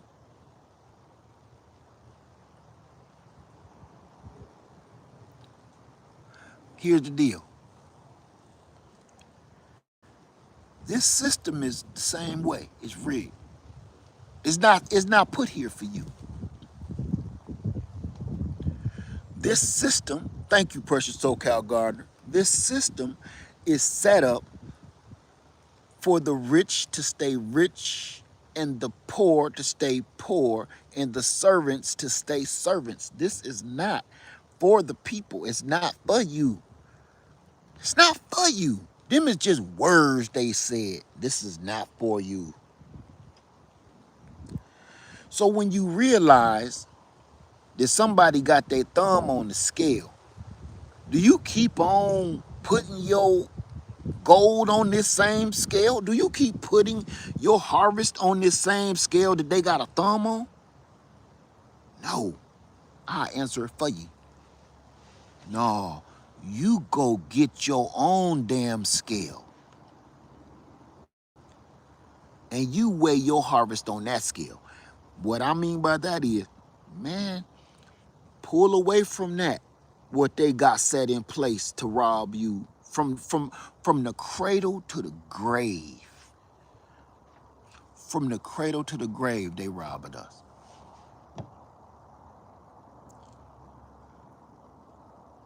How on God's green earth are we paying taxes on the taxes that we were taxed?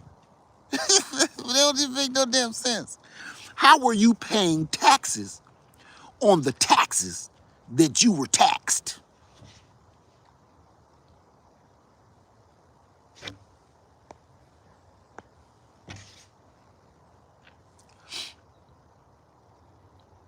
How?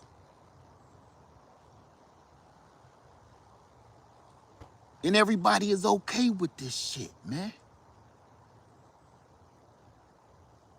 You mean to tell, how, wait a minute, how is it that they ain't being taxed like this?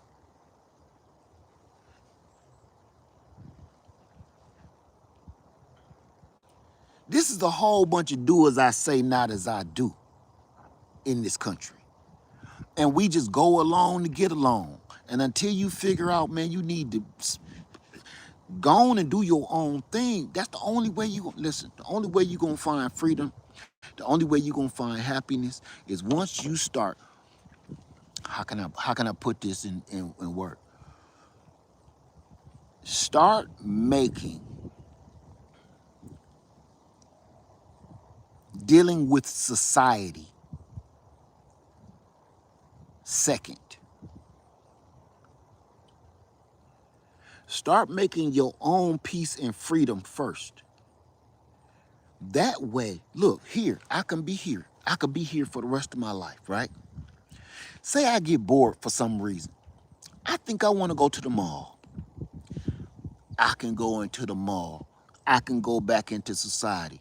I can go back into the system until I get tired of it, and then I take my butt back. We're doing it backwards. We're part of the system first. We're part of society first. We're part of all this garbage first. And then we try to reach this kind of freedom. It won't work. It won't work that way. You have to find and invest in your own peace and freedom first. And then when you feel like dealing with society and the government and the world that they've built, if you feel like it, then you can go. Then you do it. You know, one of the first times I ever did this, I lived in Atlanta, Georgia. Quick story. I lived in Metro Atlanta, Georgia. I was probably 3 miles from Magic City. I was in the heart of the heart of the heart of Atlanta. Everything you wanted to see was there. Everything you wanted to do was there. Nothing ever closed. It was always lights, action, noise, everything you want to see, like living in New York. It's always jumping. It's always lights. It's always popping. At first, it was fun and exciting. That shit got old real quick. I got sick of that shit quick. The gunshots, the loud music, the bumping speakers, the half-naked people walking around, all the man, I got sick of that real quick. It was fun and exciting for the first year or two. Then it was like, man, I'm tired of it. I'm trying to get some sleep. I work third shift. I got tired of coming out of my house and seeing half-naked people. I got kids. I had babies at the time. I ain't trying to see a whole bunch of half-ass buck-naked people. Nippleopolis. It was like Nippleopolis. Nipples was everywhere. Nobody wore no clothes, man. You know? And I got kids. I got to explain this to these children. So what I did was move to Kennesaw, Georgia. I moved about 30 minutes away to Kennesaw, Georgia. 30 to 40 minutes away, 30 to 45 minutes away from Metro Atlanta. It's Kennesaw, Georgia. The house that I had, which I rented, was on a nice big piece of land. It was in a subdivision, but I was nowhere close to my neighbors. And this is what it sounded like. Peace, quiet. I didn't have to hear everybody's barking ass dog. I didn't have to hear people in a domestic dispute next door. And I realized something. I got peace, tranquility, natural surroundings. But whenever I want to go get crunk, I could just go down I-75. If I ever want to get crunk again, just jump on 75 South and go back to Metro. Go into Metro, kick it, have a good time, and take my ass back to the country. Lay down in a bed that ain't got a bunch, and I ain't got to hear no barking dogs. I ain't got to hear no gunshots. I ain't got to hear strippers fighting out in the parking lot. That's a true story, too. When I lived in Metro, I lived in a place called Peyton Place Apartments. And Peyton Place Apartments, at the time, they tore them down now, but Peyton Place Apartments wasn't too far from Magic City and all the Blue Flame and all that, right? So it seemed like every stripper in Atlanta lived in these apartments. It seemed like every stripper in Atlanta, Georgia, lived in my apartment complex. And it was like Nippolopolis. No matter where you go, everybody naked, man. It's like they don't never get a day off or something. I don't know. Or they still practicing for their job at home. I don't know what they doing. Working on a promotion or something. Because nobody had on no clothes. You go to take trash out. There goes somebody booty cheeks. Go take the trash out. There goes some nipples. Go take the trash out. Cooter. Like, damn. You know? I tell you what. I learned then that I need peace. I still like to get crunk even in my 50s. Every blue moon, I like to set it off, you know. But I don't live for that anymore, man. I live for peace, tranquility, quiet. You can't meditate, man, surrounded by strippers. You can't. You can't meditate when you're surrounded by strippers. You can't meditate in Nippolopolis. You can't meditate and be one with the Lord and try to, tune in and hear his voice with strippers. And listen, hey, that's not knocking no strippers. I'm just telling you, your power, is like a Jedi Knight. You have the force and you can make people do stuff. So, y'all can retire early. You just don't know how to do it. And this is how I'm going to end this video. Probably something y'all probably be looking for this whole time. This is how I'm going to end this video. What do you do first? No, it's not bad energy, Tony. It's not bad energy. It's wasted energy is what it is. It's not bad. It's just wasted. You wasting energy on something completely different. And the stuff you're supposed to be doing. I'm not gonna knock the strippers. They gotta eat. Okay. Georgia's a beautiful state. You gotta be careful though. Georgia is beautiful, but you gotta know what you're looking at.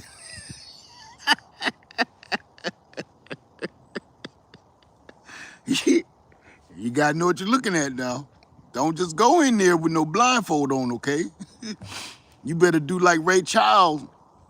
Ray Charles couldn't see, so don't trust your eyes. Ray Charles had to feel. You remember Ray Charles feel them women's wrists, like, let me feel your wrists.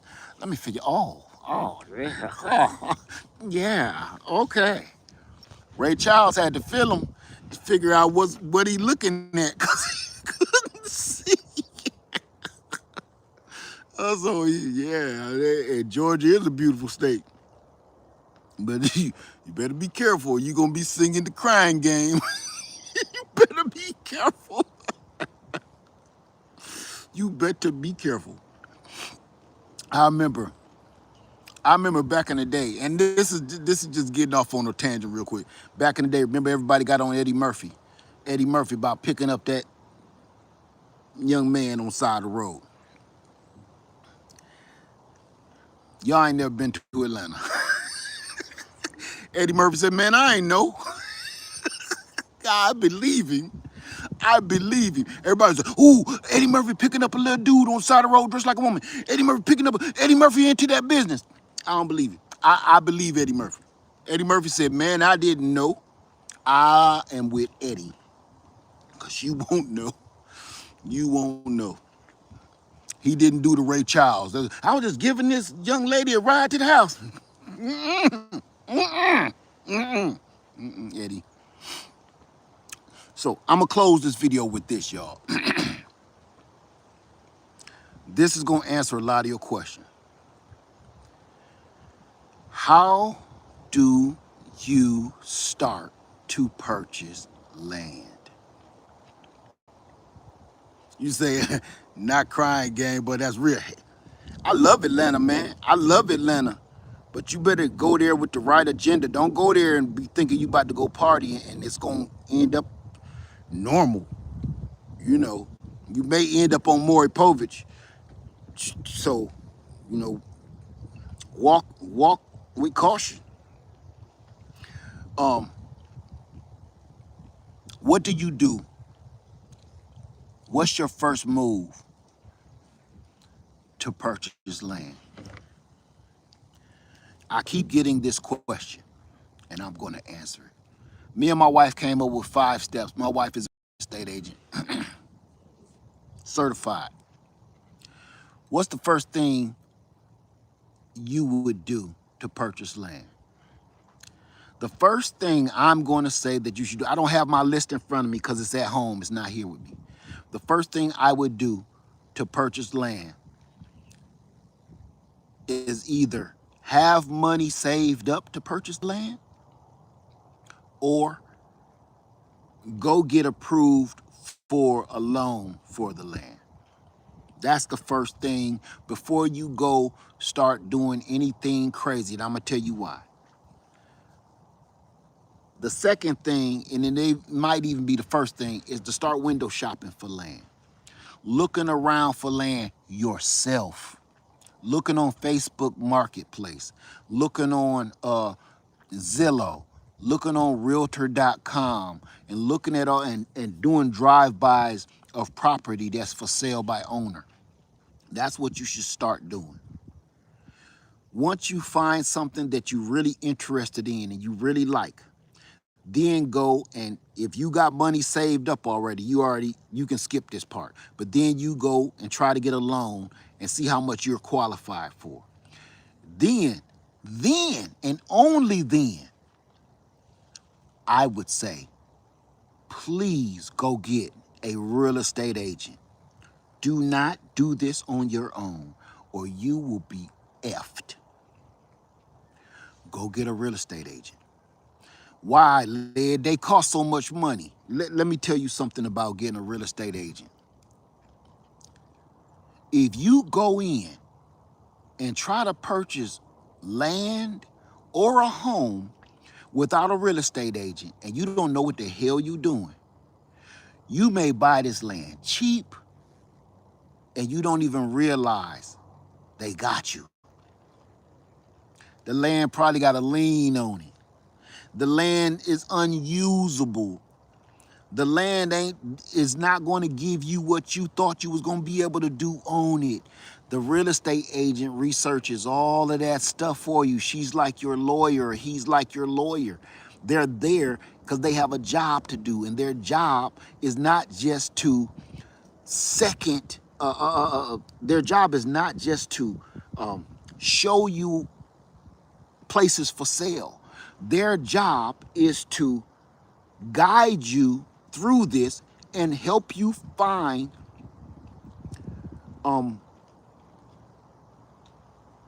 what's going on with this land. Is this land for you? That's their job. Their job is not just to show that. Now, let me repeat this. Do not, listen close, do not do this in the wrong order. Do not call a real estate agent if you do not have money. Whether you saved it your own and you got it cash or you don't have a bank, do not bug them real estate agents when you haven't done the first step. You're wasting these people's time. You're wasting your time. You're window shopping. You going looking and stuff. You ain't got no money. That's like going into the mall. You ain't got no money. What you in here for? Stop wasting people. Don't waste these people time, or it's like crying wolf. They'll never help you. They'll never help you. And listen, here's the other thing about real estate agent. The word travels. I don't care if you go from one real estate agent to another one. They put your name in that system not to be bothering with you. They blacklist your butt. So please, don't waste these people's time. If you think just because this person works at realtor.com and this person works at USA Homes and this one works for Brinks Home Sales, you think they don't know each other and they don't have the same system? They're all using the same database, and your name pop up. Like, oh, red flag. Don't take them to see nothing unless it's a doghouse. And make them pay for the gas money for you to get there. You're going to hear real estate agents saying some crazy stuff. You got to pay for gas money, and for me to come out, so give me $100 deposit if you want me to come out and show you that house. That means you in that doggone list. You've been flagged. So don't waste the real estate agent's time. Have those things in order first. Either have your money that you've saved up or go to the bank and see what you have been approved for. Then then go window shop for some land. Then call a real estate agent when you serious and you ready to start making a move. That's what you do. Don't do it the other way around, or you're going to piss a lot of people off. And you're going to lose out on a lot of good land deals because a lot of people is whispering. You done made them whisper behind your back. Okay? So, if you want to know the very, very, very first thing to do, go window shop. Go to Zillow, Realtor.com. I can't think of all the other ones, but go online and look for land. Facebook, Market, Craigslist, I don't care. And once you find something that tickles your fancy, let me give you a little piece of advice. For me, go pee, pup. Go pee. Go pee, baby. Let me give you a little piece of advice. And I want you to, because this is going to help you. If you find a piece of land that you want to purchase, and you say, I don't want to drive that far to go see it, don't waste nobody's time. Because if it's too much out of the way and too much trouble for you to go do your part, don't waste nobody else's time. Don't start calling real estate agents. This is the part of finding land or finding a home. You doing the footwork. You driving to these locations. You putting your eyes on this location. You either walking the grounds or investigating. If you don't want to put in the work, don't make nobody else do it, because that's not their job. That's not their job. Okay? You're going to waste real estate agents' time. You're going to piss a bunch of people off. So, very first thing is to go find the land that you're looking for. Go find the home that you're looking for. If you then go out and start looking at it. Go play with it. Look around. Now, man, I really want this. Maybe I should call somebody. Then you call somebody. I'm going to tell you, when I found this land, I knew immediately. I could show you a picture. I'm going to put up a picture on my community post of the very moment that I screamed to my wife, call somebody right, and pardon my French, I said, call somebody right effing now. You want to know why I told her I'm gonna show you. I'm gonna show you where she was standing. I'm gonna show you exactly where my wife was standing. You see that little tree? Let me see if y'all can see it behind me. Where is it at? Right there. See that little tree? Right here? With these cement benches around it? That's a red crepe myrtle. My wife was standing way over there. Right? Way over there. And I was right there, right at the corner of that chicken coop by them trees right here. Now I want you to see how far again that was away. So I yelled to her, hey, call somebody right effing now. I wasn't saying that to be mean to my wife at all. I was just so excited. I call them now. You wanna know why? As I looked around this land and we hiked through it a little bit and went, and I said, this will not be here long. If we don't jump on this, for this price right here, right now, this will be gone tomorrow. This land will be sold tomorrow. I guarantee if, what the fuck, man? People keep trying to call me. If we don't jump on this right now, it's gonna be, tomorrow it's gonna say pending or sold. I guarantee it. So my wife is the real estate agent. And she started making calls and calling around about the property and calling around.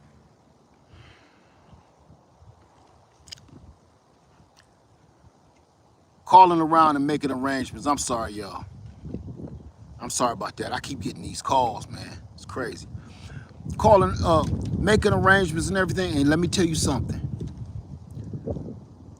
When my wife finally got in touch with somebody,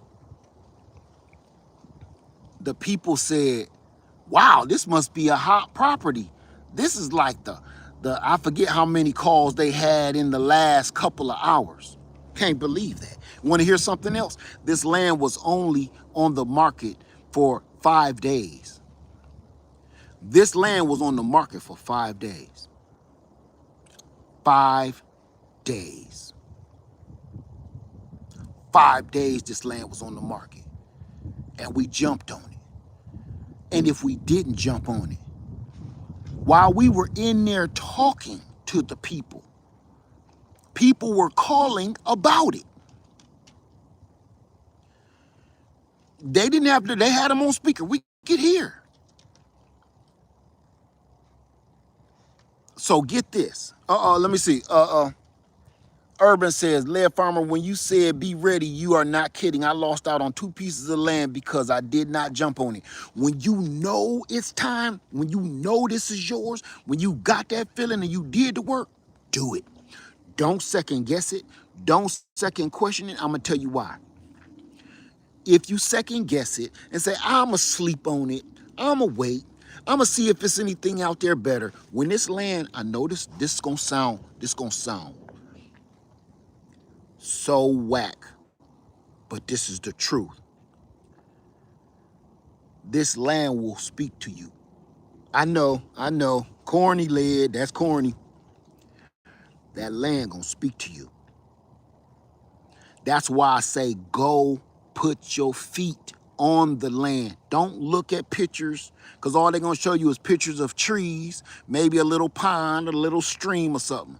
Go put your feet and your body on the energy of that land. It's going to tell you. I know that sounds crazy, but this is how I know it's the real.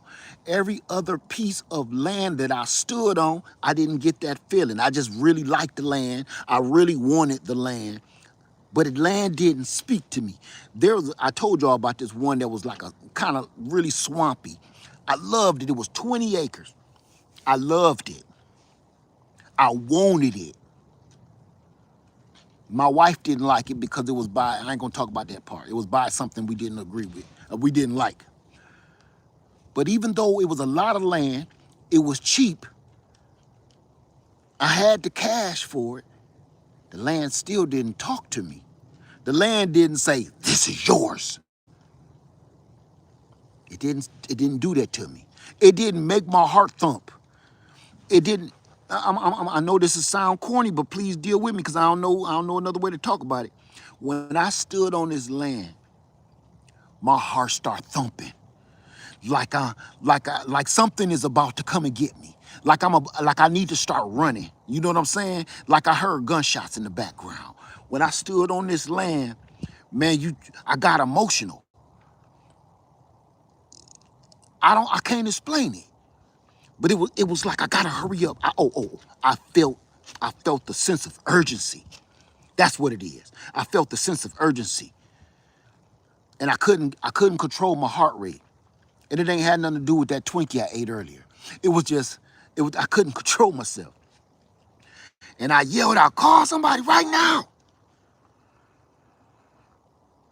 And when you have that feeling, when you put your feet and your body in that space on that land, you better call somebody. You better make something happen. And this is why I say that, is because let me put this into your mind. If you don't make a move on that land that made you feel that way, you will regret it literally for the rest of your life. I've had this happen before, and for some reason it felt like I was married to that land I had a long time ago, because once I didn't jump on it, to this very day, I will never forget that land. I got land that's 3 or 4 times more than that to this day, but I'll never forget that. There was this piece of land, and to this day, I call it Broken Pond, because it had a pond on it with a broken dam system. And the water was leaking out, but the water was really supposed to be about 8-10 feet deep. But with that broken dam, it was only about 4 feet deep.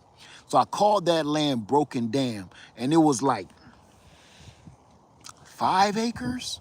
It was like 5 acres, and it had a little raggedy house on it that could be refurbished. It had a barn on it. It had all this nice stuff on it, man.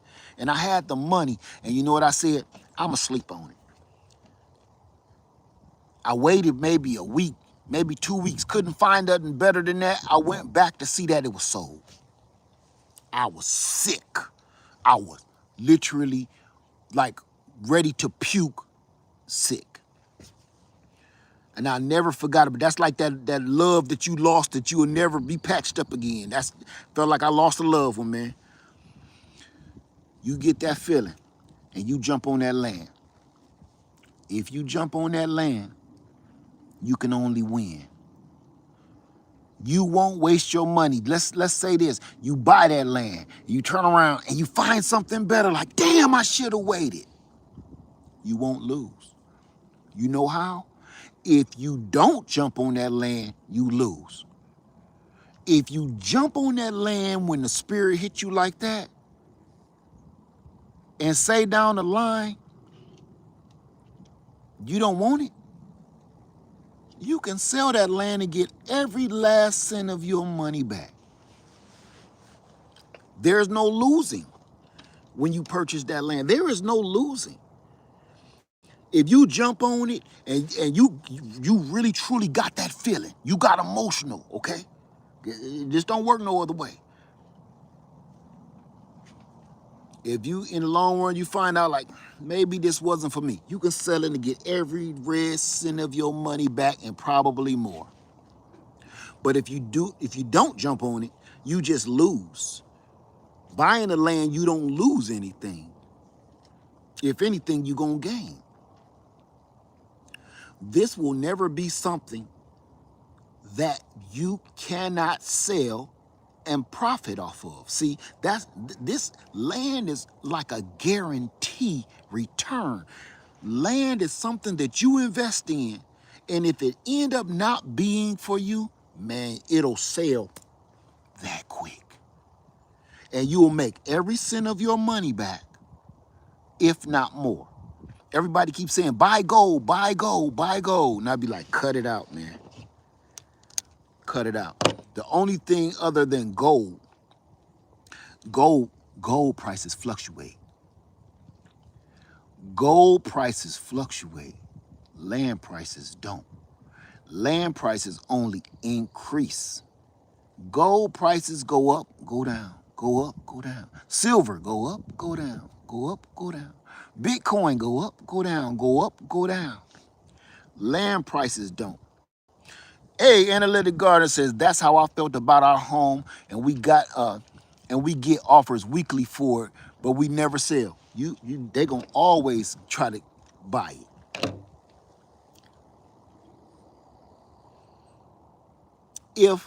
If I sold my land right now, boy, I would be sitting pretty. I would be sitting financially pretty. You hear me? Ain't no piping hot way in hell I would sell this piece. Peace. There is no amount of money you can get me to sell this, man. Not this kind of piece. You better give me a bigger piece of peace. If other than that, no, man. So I hope this stuff helped you today. All right. So let me get on off of this phone and answer some of these calls. I'm sick of these. Any other day I'm looking for people to call, they ain't calling. The Analytic Gardener says yes, and 3 to 4 times what we paid is what they offering. Absolutely. Absolutely. You know, this is, let me see, this right here, blue skies and bubblegum, man. Not a cloud in the sky. Solar, picking up all the energy off the solar. Man, what else you want? You know? What else you want? You could do whatever you want. You ain't got to be part of that system, man. You don't. Let me let y'all go.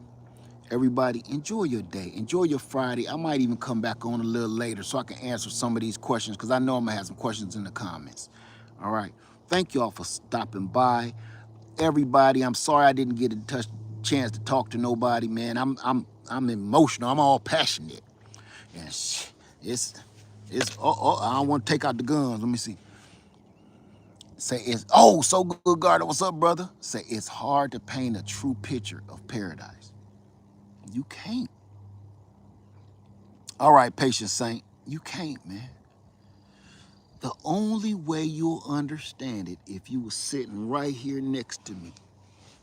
That's the only way. I can't prove it. I can only try my hardest to describe it. That's it. Everybody enjoy your day. Lead Farmer 73. Stay safe. Stay sane. I love you. And I'm out. Peace. Look, she like, would you come on? I need some breakfast. You need some breakfast? Ready to eat? Ready to get some good food? She giving me the evil eye. All right, y'all. Peace.